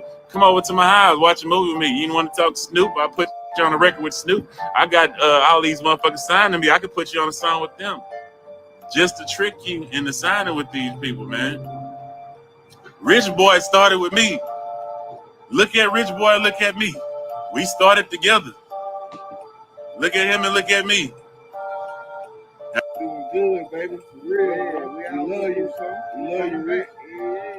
All right, family, y'all know what to do now. So that's a short snippet of that one, and it goes a little bit longer. But basically, what he's talking about in there, and this is what everybody has said in the hip hop community forever. Ever, you can listen through song after song after song. It lets you know what they're talking about, who's controlling the industry and who's controlling the content of the industry. Exactly. Master P, do your own shit. What was that, Chris? No, for the longest time, I told people this. There's more to what we hear, to what's popular. There's more to it than it just being catchy. You know, like they said, it's really negative shit that is constantly, pushed, and shit just becomes normal, and you don't even think about it. So, like, we see a situation, and I hate to say this, but no, matter of fact, I use a different city. We see shit like what's going on in the Bronx or Brooklyn right now. You know what I'm saying? Dudes is getting clapped. Young kids are really losing their lives, getting clapped up for real.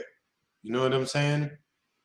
So, with that being said, they're promoting this. They don't have a problem with it. Anything else that's positive, even not even critical of any Zionists or anything like that, they won't even allow that shit to ride. I'm trying to find this video real quick. All right, cool. I got it. Let me put it on. I'm gonna put it on fast forward. Y'all don't really even need to hear. I mean, if you want to go back and check the video later on, that's cool. But all right, I gotta stop there. Because I just want to show you guys just a little bit of what's going on in there. All right, what was that? 2? All right, I'll put it up to 2 times speed. For real, Steve. That's what they doing with that drill shit. There's a percentage of these kids who do drill music. There's a percentage of these kids who do drill. I mean, matter of fact, my son just showed me this dance earlier. It's called the Naughty Dance. I can't remember what it is. Oh, we're gonna get into that too. We'll get into my son showed me BS. the Naughty Dance, and it's something like this, like where you doing this. So my son said, "Do you know why he's doing that?" He said there was some rapper or some kid in the neighborhood by the name of Naughty. He got stabbed up. So the dance is actually them making fun of him being stabbed. This on TikTok. My son 14. This shit they putting in their head.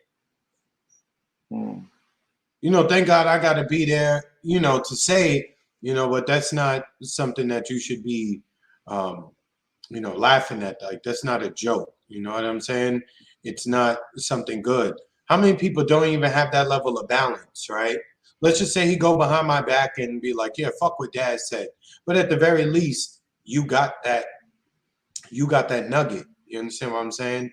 You got that jewel. Whether or not you wanted to hold on to it is something different. A lot of people don't even have that.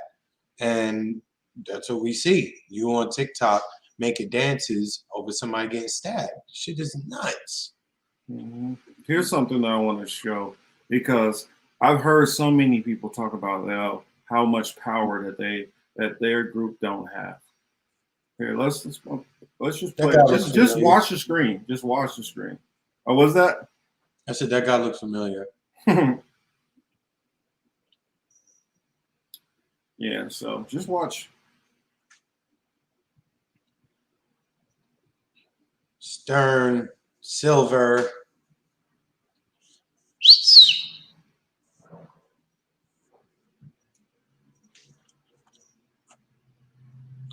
It's cat.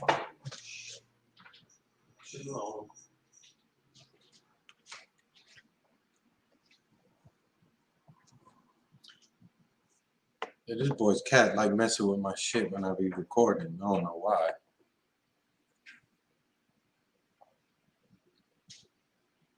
NFL. You didn't have the sound playing, right? No, it's in 2 times speed. Yeah. So. Oh, okay, yeah. No, so I mean, you could just look at the names and the owners of these people, and if you say that this particular group of people wields a certain amount of power.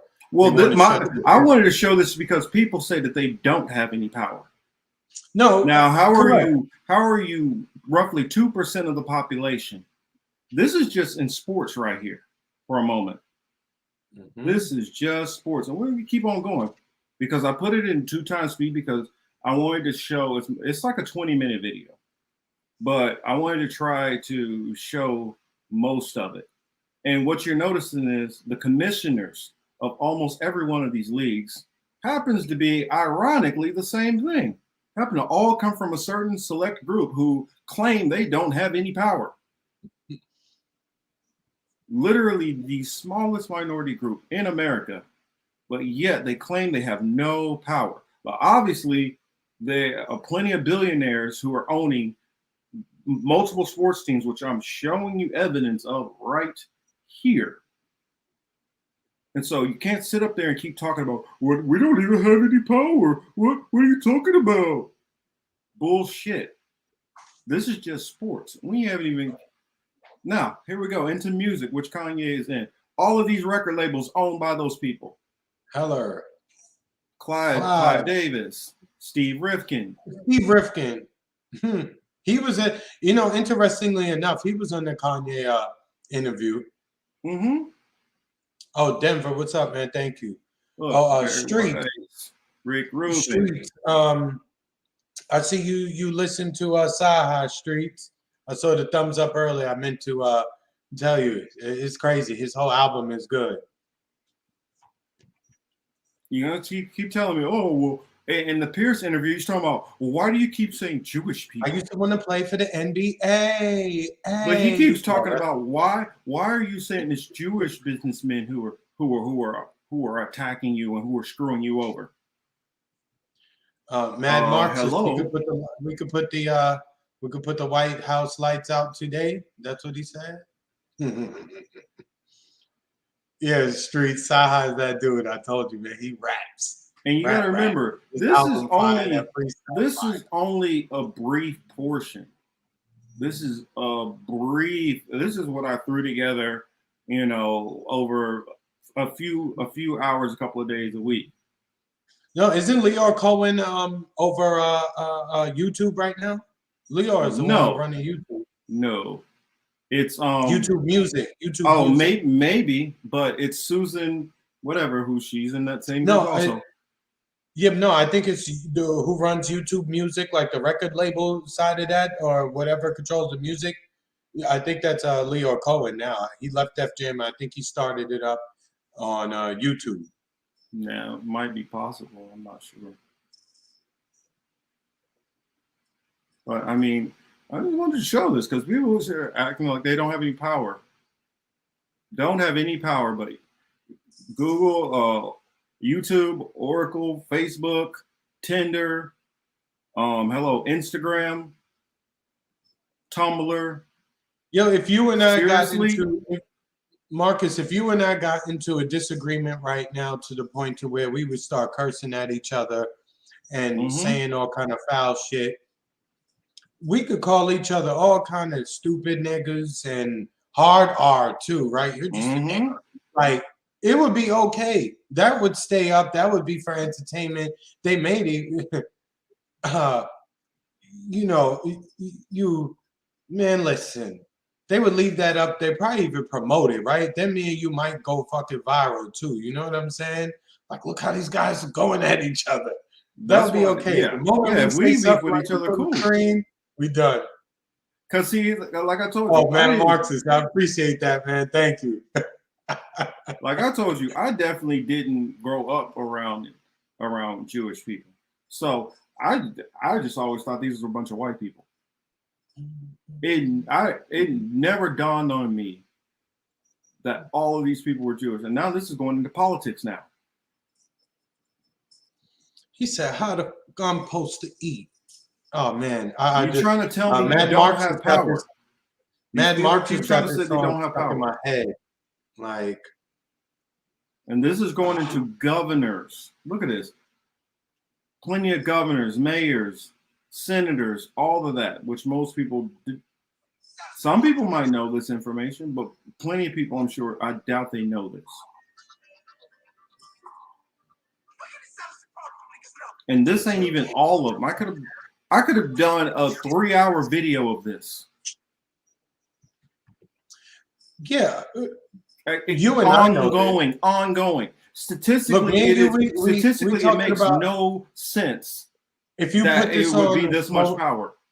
If you put this on the slower speed, we could probably do the whole show, and the slide, we would be done. The slide could still go on.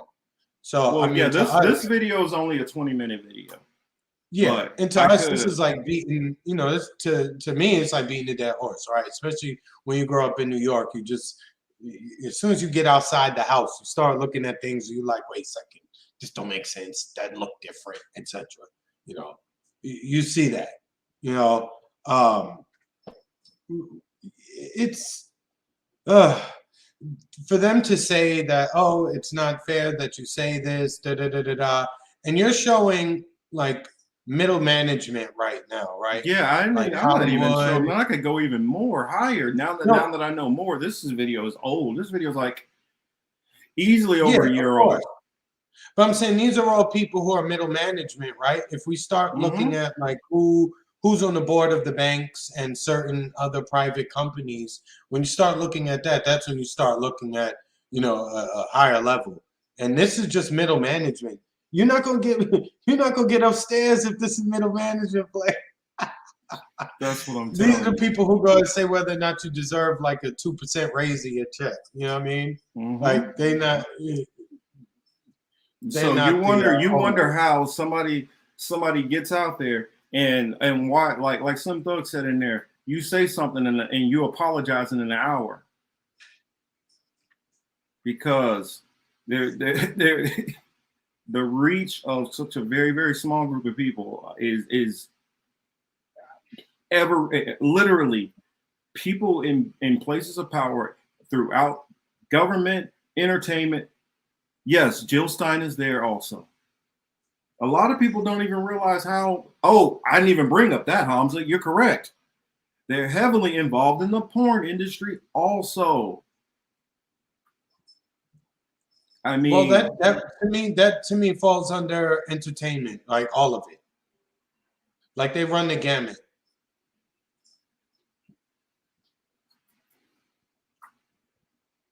I mean, and then in Denver, to the extent that people are talking about nuclear catastrophe, NATO, Russia, and Ukraine.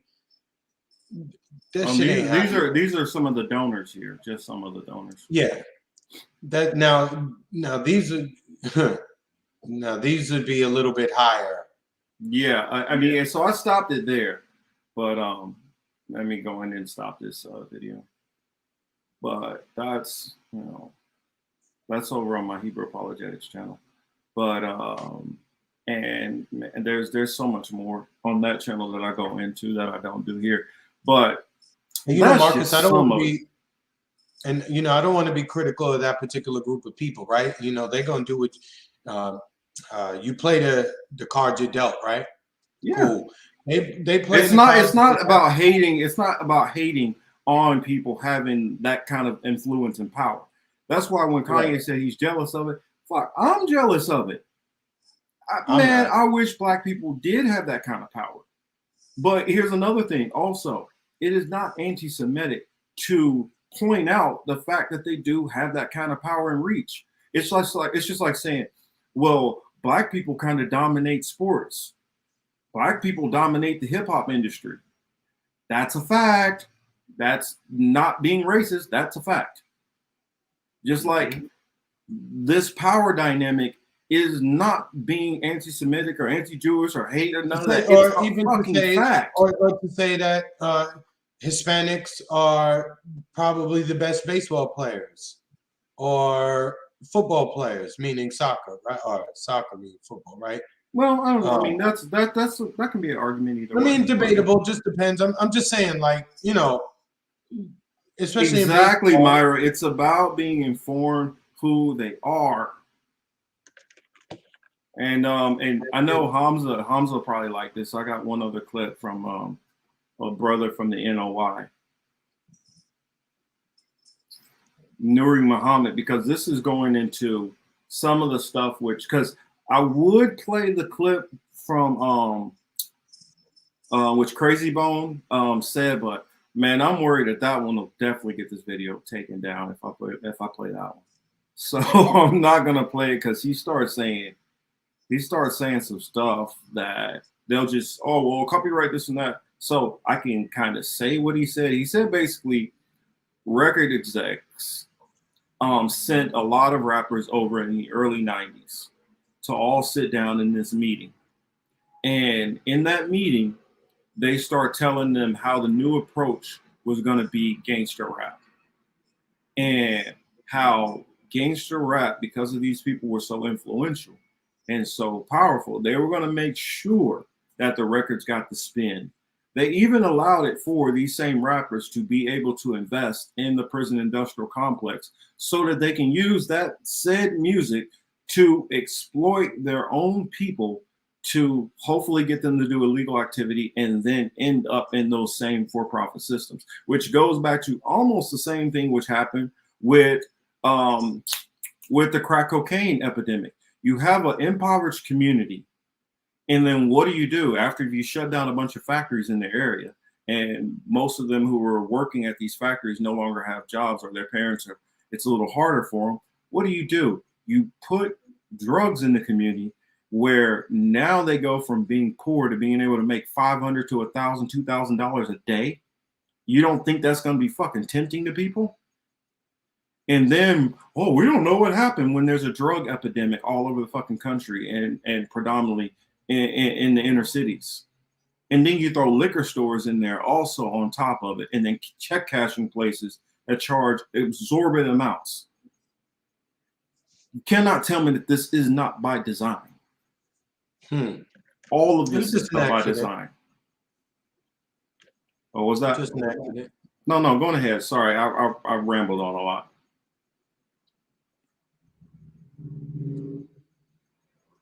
Oh, you want to say something, Chris? No, go ahead. All right. Denver said over on Rockfin says don't want that shit to happen, but I see hypothetical Russian needle destroying. I will get into that after this clip, but I definitely see that coming also. So let me start this clip by Nuri Muhammad, brother Nuri Muhammad of the Nation of Islam. Let me make sure I don't have the speed still up. Okay, it's at normal play speed. He makes some solid good points in here. And let me know at any point you want me to stop it. Execs that push this agenda, or do you think it was a mixture of the artists as well, rapping that way? Because obviously, they're rapping about this stuff, but this stuff is going on in the communities. Do you think the execs push this and change the course of hip hop, in your opinion? Yes. See, this was an ancient, brother. Oh God, was a old statement that was a mantra among slave masters when we were on the plantation in 1555 all the way through 1865 and beyond. Listen to this mantra that slave masters had: nigga sing, nigga dance, nigga jump, or nigga die. Mm-hmm. In other words, sing for me, dance for me, jumps, play a sport for me. I'm not gonna be singing or dancing or playing a sport for me. The only thing I want you to become good at is being dead or dealing death. And when you look at the world today, you find that the only fields of human endeavor that Black people are allowed to express their Black excellence in without hindrance and suppression is in the world of sport, play, and entertainment. Other than that, we deal in death. So what happens to a young mind that sees that the only people that have the great wealth, the great success, the great fortune, the great fame are coming up in these three areas: dancing, singing, sport, or dealing death? Guess what they do? Yes, sir. One, I agree with what he said. Two, at what point do you, me, everybody else who is fully aware of this, at what point do you stop participating? At what point do we start participating? At what point do I stop participating?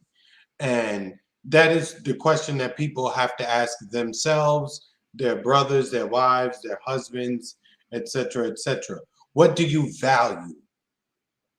Are you going to change? Real quick, are you going to change what you value? Because really, it's a value system at the end of the day. Do you value money? Do you value just being entertained? Do you value living in the debauchery with the debauchery?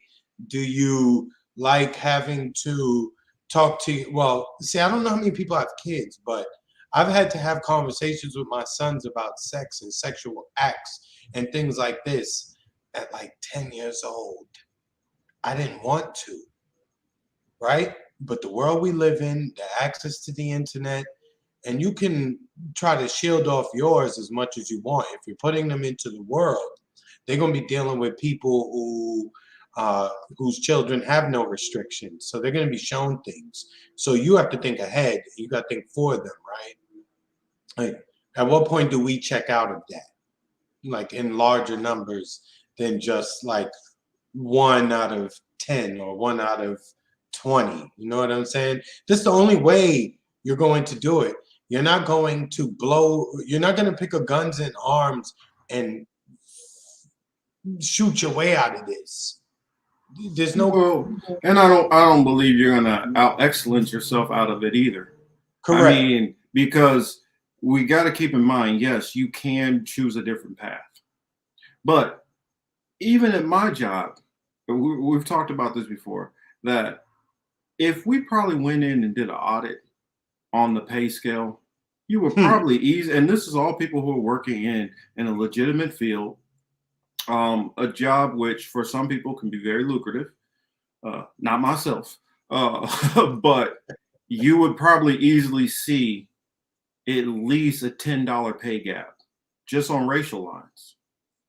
And so that does have to still be factored in, that you can get away from these certain fields. But if this is the avenue which they're saying, okay, this is what we will pay you to do. Yeah, you can go get some average 40-hour-a-week job. But if you want to actually do anything of actual major excellence, your best avenue is these three fields right here. Even if you decide to get into being a doctor or a lawyer, how many pitfalls and stuff are going to be thrown your way? I'm not saying you can. I'm not saying there aren't people out there who are overcoming all of this stuff that's being thrown at them. But I mean, at the same time, you're still facing in 2022. If you're saying you're trying to be this major entrepreneur, you're still facing like the battle of Jackie Robinson was. Jackie Robinson had to literally say, no matter what they do to me, I'm going to be perfect. I'm not gonna fight back. I'm not gonna argue. I'm gonna bat perfectly. I'm gonna run perfectly. I'm gonna do everything better, double than better than everybody around me, just to be equal. That's a tall order for a whole community of people to stand up to. And Marcus, many of us are going to crack at that. Marcus, I put this up, right? You said LA is going to be the whole country if we let it happen. They're working on it, right? It's not just LA. It's already like that. That's what I'm saying. It's already that way. It's San Francisco. It's Chicago. It's the Bronx. It's here in South Florida. At the rate San Francisco's going, they're not even going to have no black people out there anymore. It's the way of even down here, certain parts of Dade and Broward counties, right? That's how they. Because I say, you look at the wealth gap. The wealth gap, for anybody who says, oh, well, you guys are just talking about this and this and that. All you got to do is look at the wealth gap. And what you'd have to say, what you'd have to believe is that if you believe that there's not some kind of system which is oppressing a particular groups of people, you have to, the only thing you can say is that if there's no system which is oppressing these people and holding these people back, then you have to believe these people are all mentally inferior or just inferior to white and Asian people. That's the only other conclusion that you'd have to come to. You know, everyone has different perspectives on different things. I'm going in a slightly different direction here. I just thought of something, right? I was with my brother last week and the week prior, right?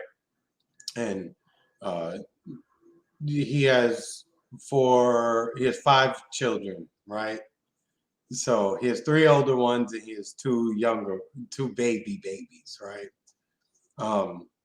So I said to him, like, when are the older ones leaving, right? And he said, never, right? So I just started laughing, like, yeah, right. I know you want them to leave. He has 2 boys and a girl, right? There's 3 older kids, right? So I bring that up to say that he went on to further state that why I'm gonna send them out to go pay high rent and take on all this debt and do all this when they can stay here, help me pay these bills, right? And we can all chill and we can do everything all together at the same time. I love my kids. I don't want them to leave, more or less. And that sounds weird to us, right? Other cultures, that's how it's supposed to be. Maybe we need to adjust how we do things so that our outcomes and situations are a lot better. There's strength in numbers. We always want to be individuals and shit like that, right? We ain't got no magic powers. We're not Black Adam.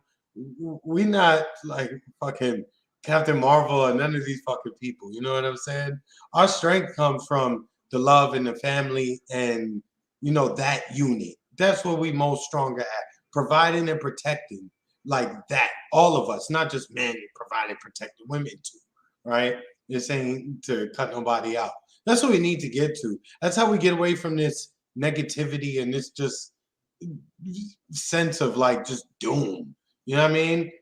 Find the things that bring love. You know what I mean? So sorry I went off on my rant. But I mean, I hear what you're saying, but I look at it like this. I have military. I didn't finish college, but I have at least roughly about 6 years of college under my belt. When I was out of work, I was doing more than 8 hours a day filling out applications. I went for a year without being able to find a job. Whereas I know Black women that could quit their job on Friday and have a new job by Monday. Shit, Saturday. Same. And that's my point.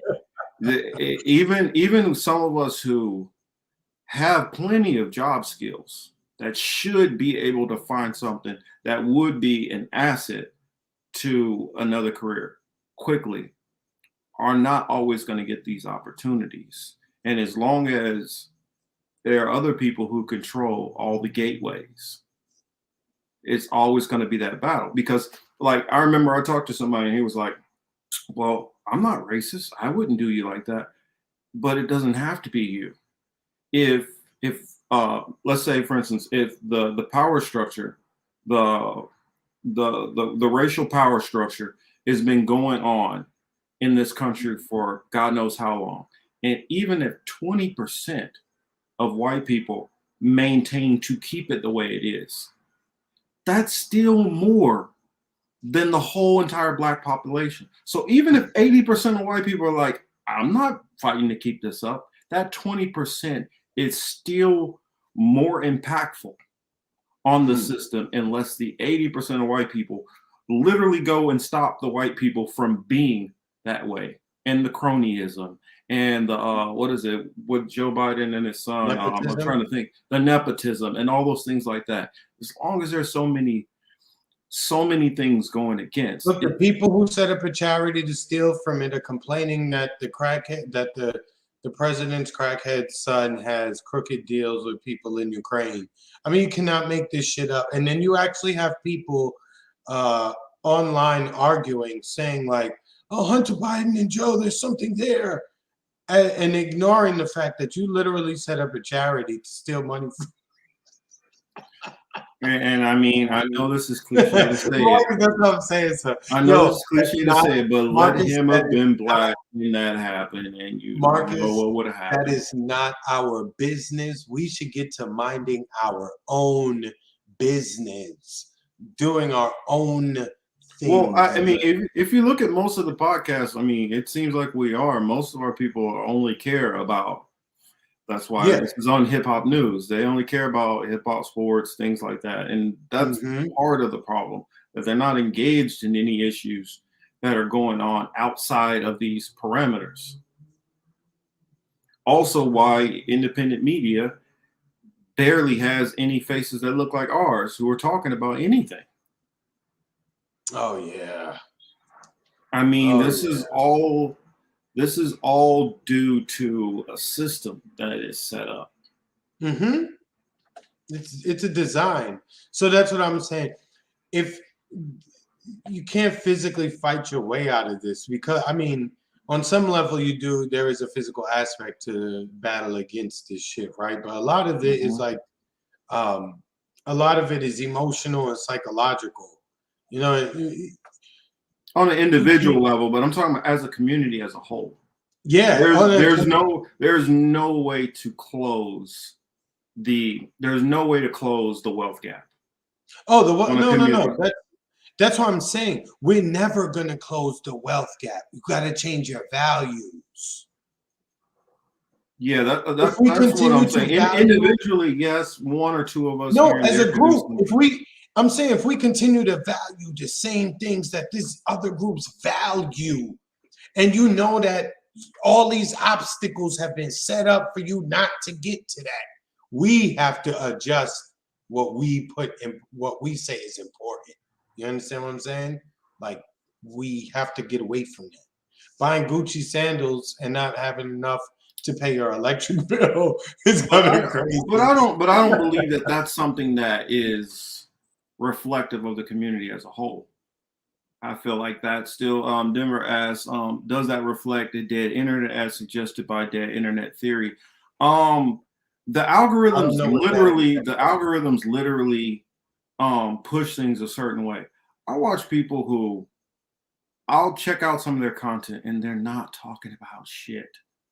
But just because they look a little different than me, I know for a fact that they're going to get more subscribers. I know their video is going to get recommended. Mm-hmm. I know it for a fact, and it's just an institutional thing that goes on with the system. We still have just like, for instance, if you like, you got to remember, like, powers that be literally told people who are in the loop that, hey, what we're going to do is we're going to switch over to gangster rap. We're going to put drugs in this community. We're going to put institutional prisons. There is a. It's kind of like, yes, you can run faster to get away from the bad guy, but we can't act like there's not a bad guy who is not coming for us and not going to get a good portion of us. Mm-hmm. That's my saying. Because I wanted to put in here, well, in this video, he starts getting into, and I guess I can just surmise it. He talks about how literally you cannot be a conscious rapper. You will not get signed. That gets pushed out of the way. When you start, I mean, look at what Dave Chappelle was trying to do with the whole community thing. They said, the thing is, you can get signed, and a lot of the time, what we have to realize what is being promoted, right? Because there is good music that does exist that doesn't necessarily focus on. But are you going to get the airplay that brings in the views? Correct. That's why I say the mind games, mind control, the psychological games, and the directions they want to push the majority of the listeners to. That's where we get into the nasty shit. Because you and I, if we would decide to make a rap and it was real positive but catchy, beat sounded current, we wasn't trying to sound like we were stuck in 2001, you know what I mean? We sound like we're in 2022. If we wasn't talking about getting fucked up, bending broads over, you know, getting money and flying chicks out, chances are our record won't get played. You know what I mean? If we're not on some toxic relationship shit like, I hate you, but I really want you, you know, because that's what's big in R&B right now, like that toxic shit, right? Like, ugh, I can't stand you, but, you know, come over, I want to, you know, do whatever. If you're not on some shit like that, you're not getting promoted.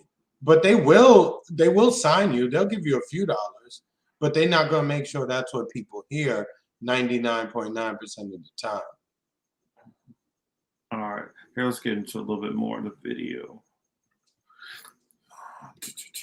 They take the genetic power, their greatness that is built in their DNA, and they channel it toward the areas that they know that they will be allowed to be successful in without hindrance and suppression by the gatekeepers, or in this case, the executives of the music industry. So you might have an artist that shows up, but there's 100 other artists that's just as good as the one that shows up.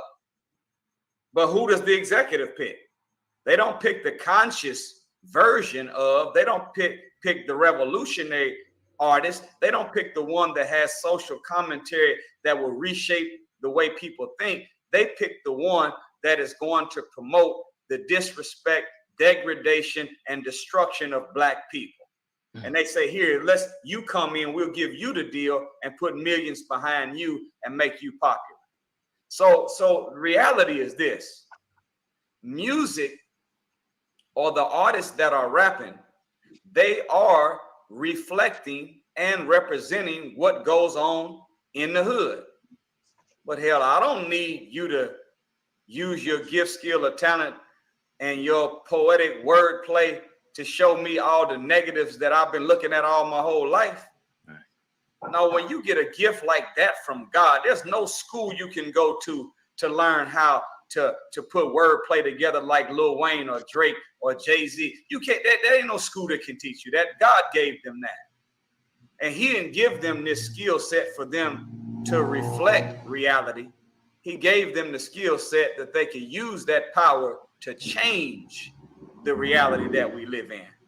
So in that sense, yes, there is 1,000. I don't want to put a name out there because I don't want to belittle my brothers.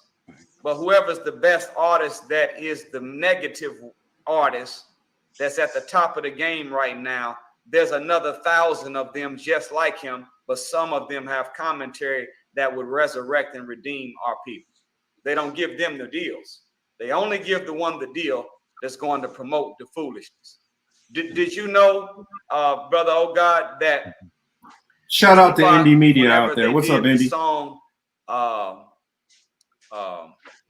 Two of America's Most Wanted, that in the commentary at the end, Tupac said he made a statement.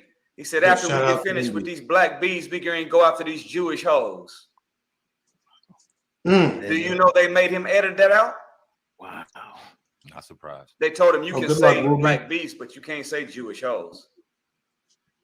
When Michael Jackson made the song, They Don't Really Care About Us, he said, sue me, Jew me, you will never do me. They made Sony recall millions of albums to take the word Jew out. Look at Kanye West's old song. He said, I can't remember the exact words. He said something about dope drug dealers buy Jordans and crackheads buy crack. And the white man is getting paid off all of that. Listen to the radio version. And the word white man is deleted. It's edited out. Wow. So what is it that you can't say negative Jew? You can't say nothing negative about white people. But every song we can make can whoop a nigga, kill a nigga. We can always degrade ourselves, but we can't degrade no other nationality of people. Who set up and who controls that narrative? Think of that for a second. So this is an industry that is controlled by gatekeepers that do not care for the good of the rise of us as a people. They want us to continue to use the gift, skill, and talent that God gave us to reinforce nigga culture and nigga life. Because a black man or a woman functioning like that is a non-threatening entity to white supremacy and a power structure that exists. Oh, good night, Ruby. Thanks for being in. Kanye West is a good conversation piece right now to kind of go to, because we've seen him throughout the years, but just recently, Kanye West as a whole, and he hasn't made everybody upset in our culture, but he's made black people upset. He's made white people upset. And just recently, he said some things that people deem to be anti-Semitic. Now, we've had numerous conversations about that conversation on this platform, and we see a lot of people upset about the anti-Semitic or the anti-Semitism he's been quote unquote spewing. But we ask ourselves, what exactly did he say to deem it anti-Semitic? So can you just break down the term anti-Semitic and why when it comes to when we as a people just have opposition toward the powers that be, and most of the time that happens to be people from the Jewish community, why they seem so hell-bent on not only calling us anti-Semitics, but just not even having a conversation around, hey, these brothers seem to be claiming that they are the true children of Jerusalem, the true Jewish people. They never want to have that conversation. Can you kind of expound on that? Well, it is a simple view of the dictionary of the word Semite. And it speaks of a Semite being one of an Afro or African origin. or Let of me the pause Arab it. population. Yeah, it actually definition actually says Afro-Asiatic people or language, and that's something that you guys know it. I've said it multiple times. That's one thing which pisses me off about that word. Say anti-Jewish, that's fine, but when you say anti-Semite, that's and you only refer towards Jewish people. That's literally taking all the other Semitic people and saying, you know what, they don't even count anymore. They're not Semites. They're not relevant enough to be recognized as Semites. Only Jewish people can be Semites, which that's not true. And I'm saying That's Semites aren't even Jewish people, whether we're talking That's about part of the game. whether we're talking about who people arguing over who is the proper or not proper, outside of just the nation of Israel or Israelis or whatever or Hebrew Israelites. Outside of that, you still have plenty of Semitic people. Arabs, a lot of Arab people are Semitic people. They go back to Ishmaelites, Aramites, Elamites. All of those are Shemitic people. There are so many different groups of Shemitic people. And when it's cut off and says, you know what, these other like 100 Semitic people, they don't even get to count in this. Now it's only about one group of people. Marcus. The level of disrespect that I feel is going on there is never really acknowledged. Marcus, the irony. Yeah. The irony. Let's look at it. Most of the people who are now in the 21st, 20th, 19th century, right? Who are claiming to be victims of anti-Semitism, for the most part, these are Europeans. That's what kind of makes it funny to me. You know what I'm saying? Like, out of anybody who, right, Marcus, many people in the Middle East, North Semitic too, is right. Correct. Yeah. Exactly, Thomas. I mean, here's the thing. If you believe in the whole, and I get it, in order for you to even agree with talking about Shemitic and not Shemitic and all that, for one, you'd have to be accepting the perspective of the Bible. So if you don't even believe in the Bible, I don't even get why even use that term when a lot of people who use that term don't believe in the Bible. So that means that term is irrelevant in general. But if you do believe in the Bible, then that means that everybody on this earth come from three different groups of people: Japhetic, Shemitic, or Hamitic. And so you can't say that, no, everybody else, all the rest of the world fits into these other two. And only about 5 million people in the world fit into this one group. That's for one, that's ignorant. For two, that's bad Bible. Bad understanding. But this is put on intentionally. And the reason why that term is thrown around so much, because you have a lot of people who don't understand really what the term even means. That's the reason why it's able to be used as a weapon like that. I was wondering, I had a comment over here. Ian said something about they don't actually officially use artists to literally control the inner city, but even Crazy Bone has come out with that there is a push for certain music to be propagated through the communities to influence. And you put people near the poverty line and put them in forms of desperation. Not all, because I do know people who grew up in very healthy middle class families who had plenty of opportunities to decide that they wanted to chase the money. But I did grow up with a lot of people also whose mom was a junkie, dad was in prison, were sleeping, they were literally homeless and dropping out of school, all kind of stuff like that, and really weren't left with very many job skills. And so do I think that that's okay? Do I think that excuses it? No. But the music does influence, and it did influence. And there was a certain time when, I mean, especially in the 80s, where it literally overnight just made a quick switch. It used to be like, hey, I'm rapping Jay, and I'm here to say I checked out this girl, and her name was Jay. I mean, it used to be kind of fun and poppy, and some even a little goofy, and it was mostly just about chasing women or telling, you know, a little fun story. Well, not always fun story. Slick Rick, you know what song I'm talking about? That's not fun. Children's story. Children's story, and then another one with what's his name? Dane, whatever. I can't remember his name. He used to rap with, yeah, he used to rap with the British accent. Some of those songs were like that, but when you put into the community heavy influence of in the community, it's all right to destroy the community. It's all right to sell drugs in the community. It's all right to be on drugs. I mean, because you noticed it. I remember when the thing was to be a thug. It was to be in a gang. And that was in the music. And then next thing you know, it was to sell drugs. And then it became, now it's time to do drugs. And that's something you've noticed. As the music has changed more and more, you see it reflected in the community. And anybody's like, well, you shouldn't let the music influence you. Well, in the 50s and 60s, when they wanted to start breaking down the color barrier, music is what facilitated a lot of that. So that would be undervaluing the power that music can have when it's used however a person wants to use it.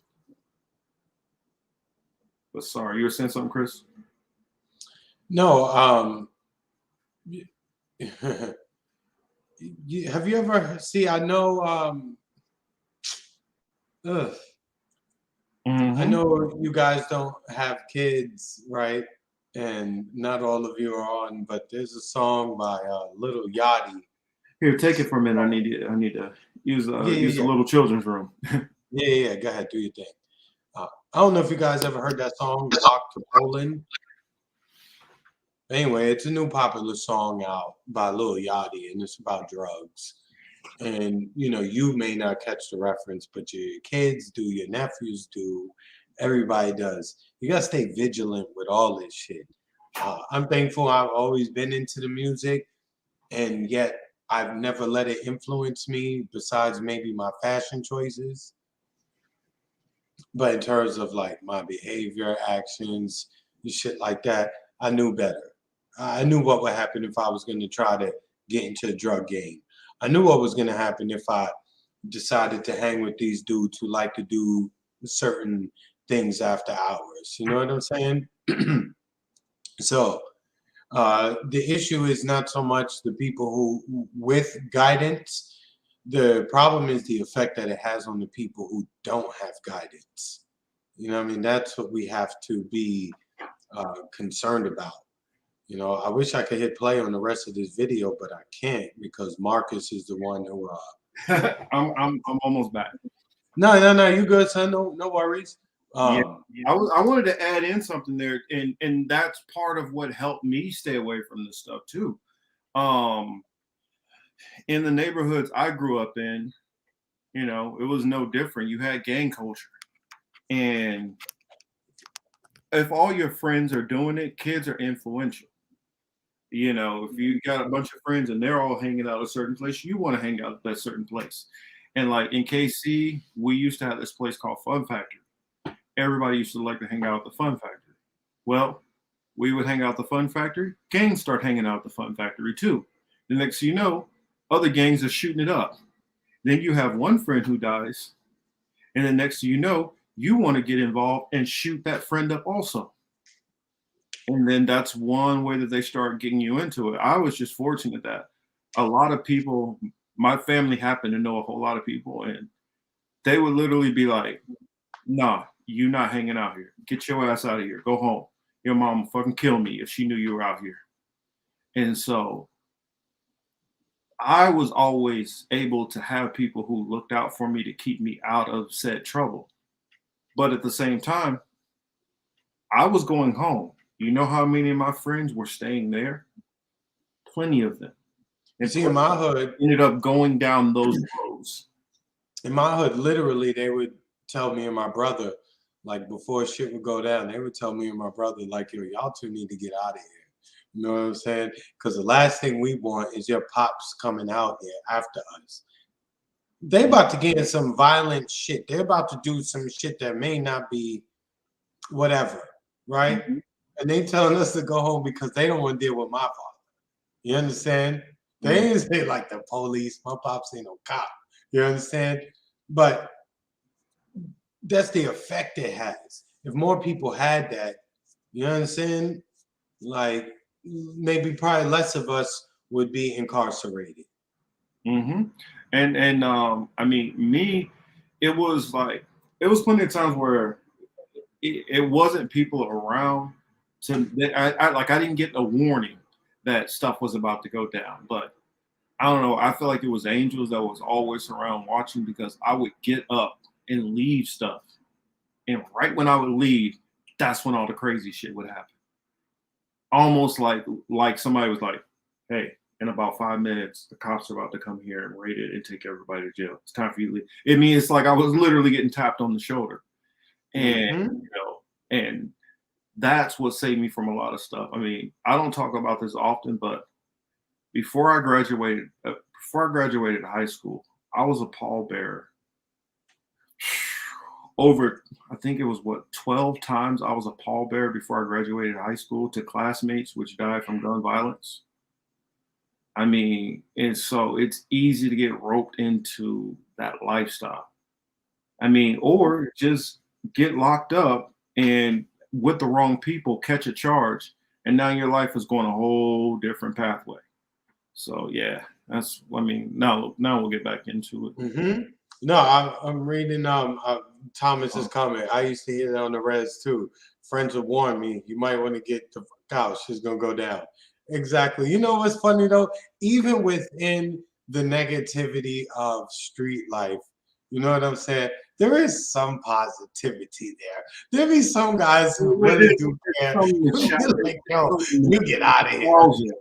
Nostalgia, that's what it is. I mean, when we look back at some of the stuff, we're able to have some nostalgia and, look at the bright side of it. Yeah, here's something that I want to put out there, especially since, Thomas is in the building, shout out to Thomas.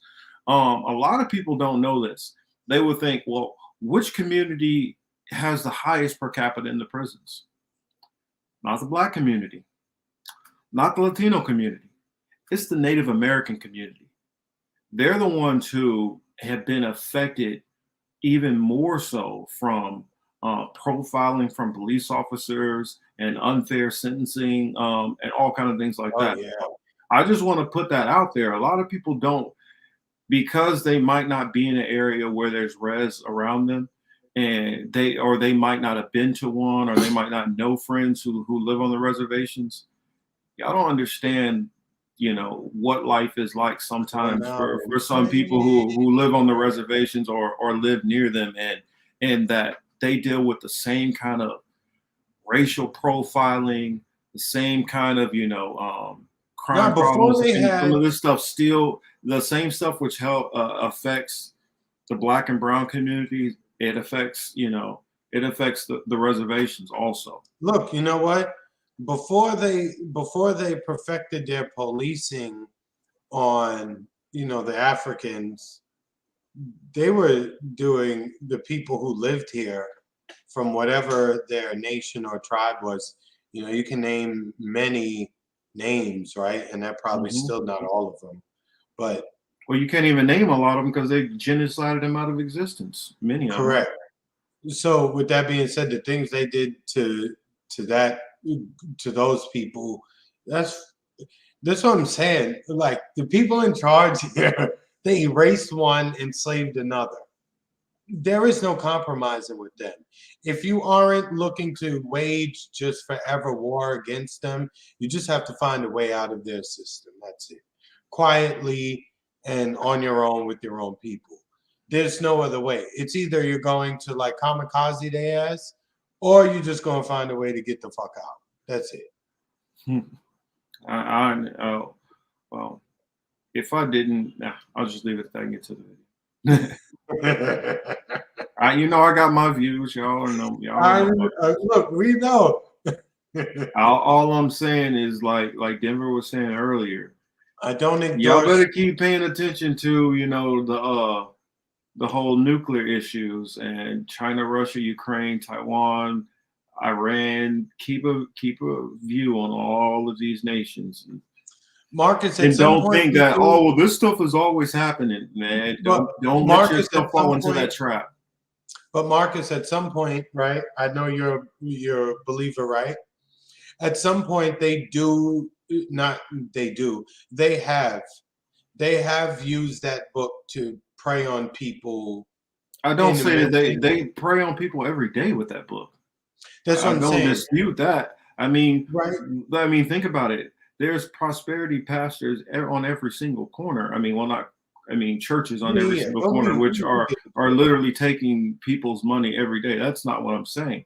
And I honestly feel like because of those churches is why so many people are atheists or agnostic, because they don't understand what the hell the book is talking about. And they preach a lot of things which are BS and don't have answers to answer people's questions, which lead people running out of the church to never look back again.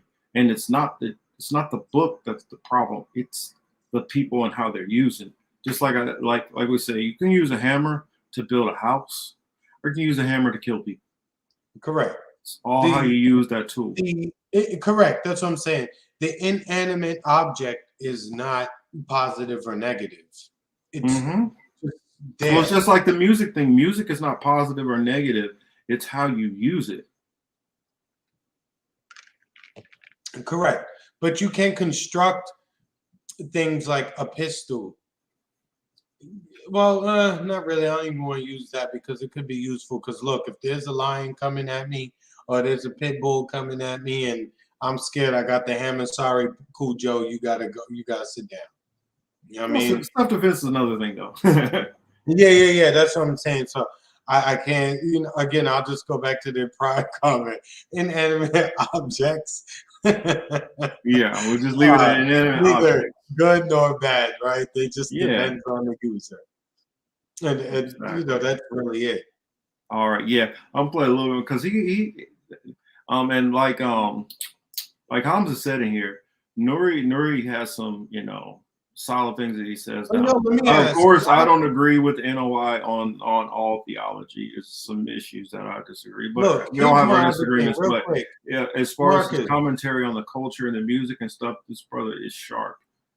Marcus, Yeah. why they always gotta have a high yellow person be the spokesperson? I'm just saying. And it's funny. I'm not talking about them. I'm having a build session coming up soon with a brother from the Nation of Islam on Hebrew apologetics, and he's high yellow also. No shit. That's what I'm saying. Like the spokespeople be, you know, they be a little bleached up. Not that I'm the darkest motherfucker either. I'm just saying. I don't know, just a little teasing. It could be one of those things, you know, like a mixed kid. The lighter one, he always go harder. That's because maybe a little compensation, you know, feeling a little insecure on his black side. I don't know. Yo, and the darker one gets a little. Excuse me, how are you? Yo, streets that are high yellow. That's funny as shit. Yo, my pops is dark as fuck, and then my mother's side, they could probably pass for white folks, some of them. You know what I'm saying? So it's funny as hell. I got. Well, mine's not that light, but I'm like one of the on my mom or dad's side. I'm like one of the darker. Everybody else is lighter than me. And my brother's his complexion, or if not lighter. Yo, streets, you taking mad long to get to Florida. You and your wife and your family, y'all taking long to get here. The price is only going up. Like, you need to hurry up. All right, so let's pop this in. I remember I'm gonna throw some laughs at people. And I want you guys in the chat to especially if you're not on my Twitter, please put in the chat different people from indie media. And if I did make one of my little videos about them, I'll try to pull it up and show it before I make the video. putting them all So together. in that context, we are the real Semites. So Oh yeah. In case you guys didn't hear that, anybody who you can think of, indie media.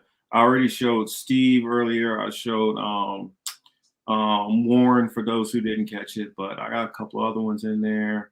I did with Fiorella, and I'll definitely show me, Chris, and Emmanuel. But put them in the chat, and I will see if I got them. If I got them, I'll show them. So to be anti-Semitic means to be anti-yourself. The thing that happens is they use this term as a way of muzzling and shutting people and putting you really into a social prison by which you will never have a platform to express yourself. Do you know that Oprah Winfrey has been called anti-Semitic? Did you know that Martin Luther King was labeled anti-Semitic? Frederick Douglass was labeled anti-Semitic. Desmond Tutu was named anti-Semite. Mandela was labeled an anti-Semite. Look up the names. If the list is so long, anybody that's ever stood up, Marcus Garvey was labeled anti-Semitic. But most of the times when it comes to black people, anybody and I got to stop it there when he said Marcus Garvey in particular, because a lot of people forget what Marcus Garvey. When they mention Marcus Garvey, what Marcus Garvey tried to do, he was like, "Yo, black people are not getting a fair shake in this country. So hey, let's all just get together and bounce." And so he literally started just putting ships together and getting black people on ships, and a group of black people on ships, and try to be like, "Yo, we leaving." And they literally sent the Coast Guard out and said, "No, the fuck you not. Bring your black ass back here." And they made all of them stay, and they threw Marcus Garvey in jail. So they said, "Yeah, I don't care that you don't feel you're getting a fair shake. You're going to stay here and deal with it." For us as a people, they find a way to twist it and make it against them. It's a magic trick that they're performing.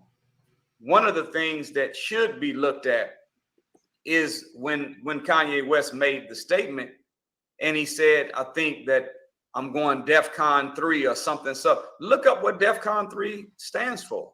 Yes, sir. It is a military maneuver wherein you are putting yourself in a position not of offensive against something, but in defensive and being prepared for whatever they've got coming for you.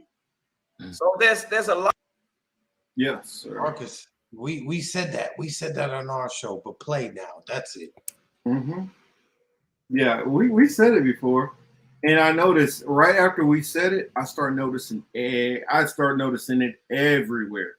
Everybody was saying that shit. But you know, we'll never get credit for it. Of course. I'm like, I said, what? Do y'all really think that Kanye West is going to jump out and just start shooting people? You really think that everybody, all the black people are like, "Yeah, let's just go and attack Jewish"? Come, get the fuck out of here. The people you got to worry about, the Jewish community, if y'all listen, the people you got to worry about is not us. You got to worry about the same people who are shooting up Tops grocery markets, the same people who are going to go shoot up mosques. It's one group of people who are known for going to go shoot up some shit. Focus on them and quit being worried about this dude saying a comment and taking it like, "We're in danger now." You ain't in danger. If the other group of people, normally with bald heads, or start saying the Jews will not replace us, they start screaming some shit online. Now you need to be nervous of them. But black people know that, in fact, that's probably what Kanye did is probably about as far as most black people are going to go, because they know the powers that be are going to snap back hard. But the same type of people who have no problem with running up in a government building and feeling like this is my rights, worry about that person. All right. A lot that needs to be studied. And I think that there should be some measure of weight put on one of the latest interviews that our brother made where he talked about the drugs that they were giving him.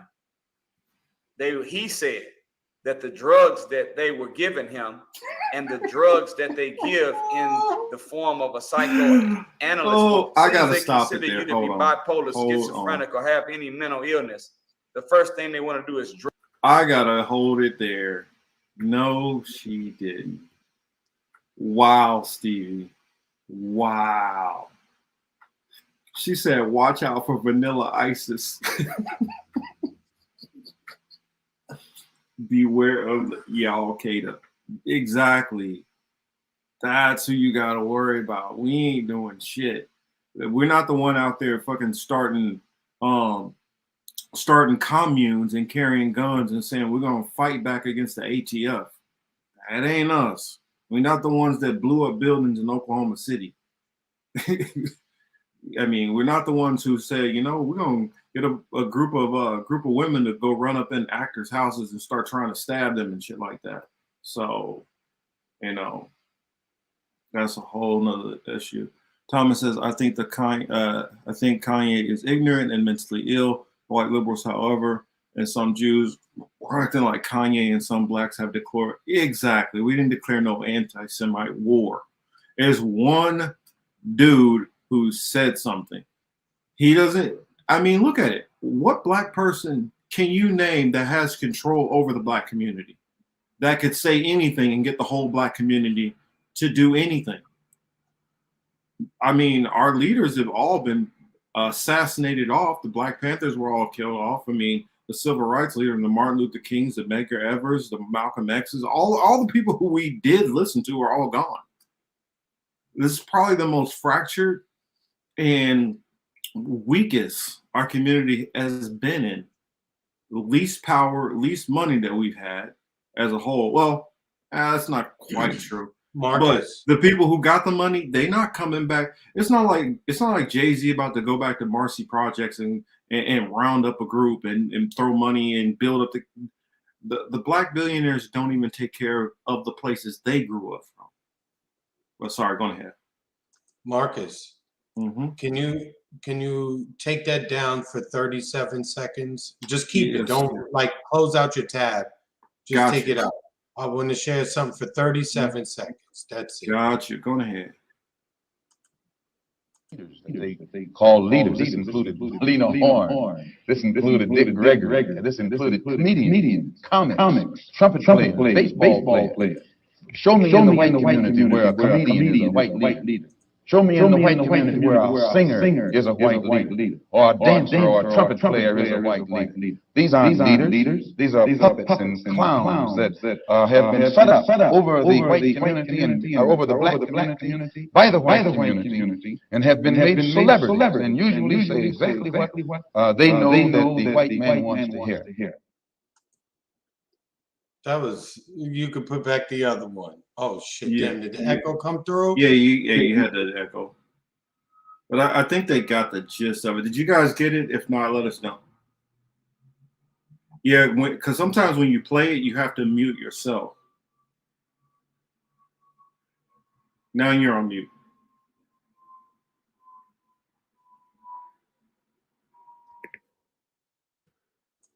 I found it real quick. Let me just put it right back on. I'm pulling it up right now.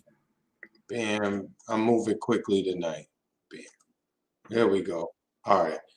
Mute me, Marcus. Okay.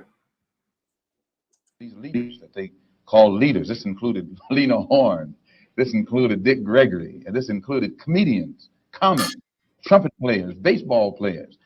Show me in the white community where a comedian is a white leader. Show me in the white community where a singer is a white leader, or a dancer or a trumpet player is a white leader. These aren't leaders. These are puppets and clowns that have been set up over the white community and over the black community by the white community and have been made celebrities and usually say exactly what they know that the white man wants to hear.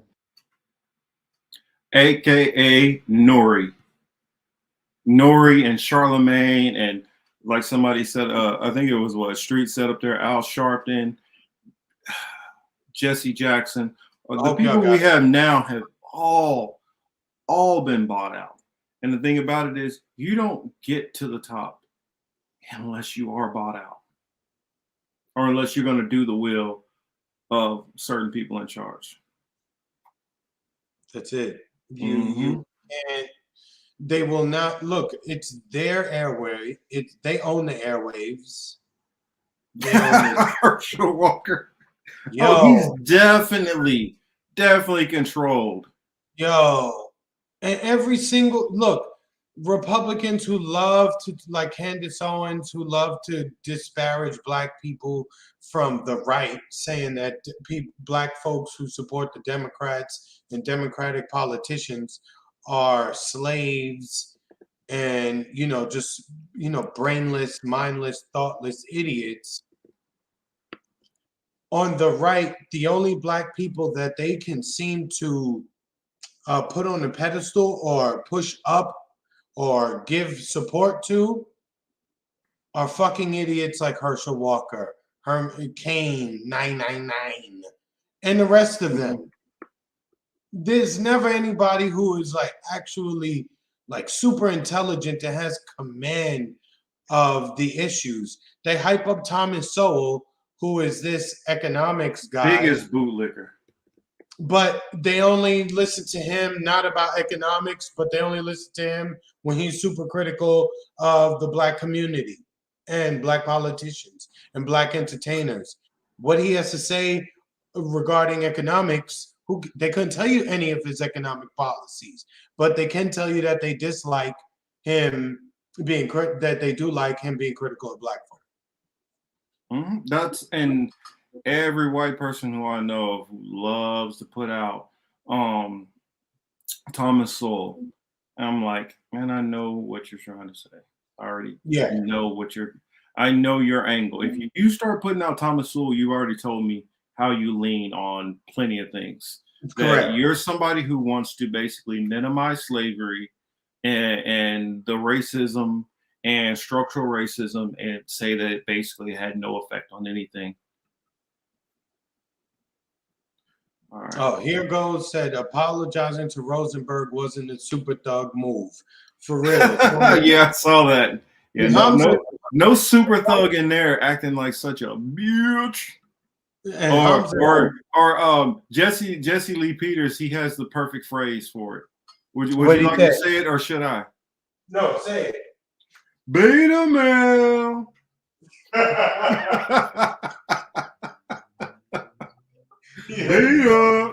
Yeah. You ain't no super thug. You a super scared bitch. I Google who owns the Bible. Google said Fox News. Wow. I cannot believe that. That's crazy, sweetie pie. That's crazy. Said Fox News owns the Bible. Actually, I'm curious. I honestly think if you want to know who's actually getting the revenues for the Bible, for one, it depends on which copy.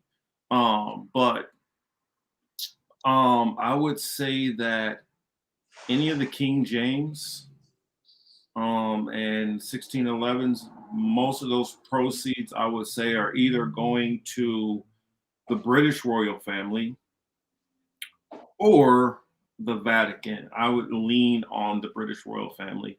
It's most of proceeds of the of that one. The Geneva Bible, that would go to Greek royal. The Greek government gets a lot of money for that, and then all the rest of them are the random printing presses. But that's crazy. And see Jason Rodriguez in the building. What's up, Jason? But yeah, I'll play.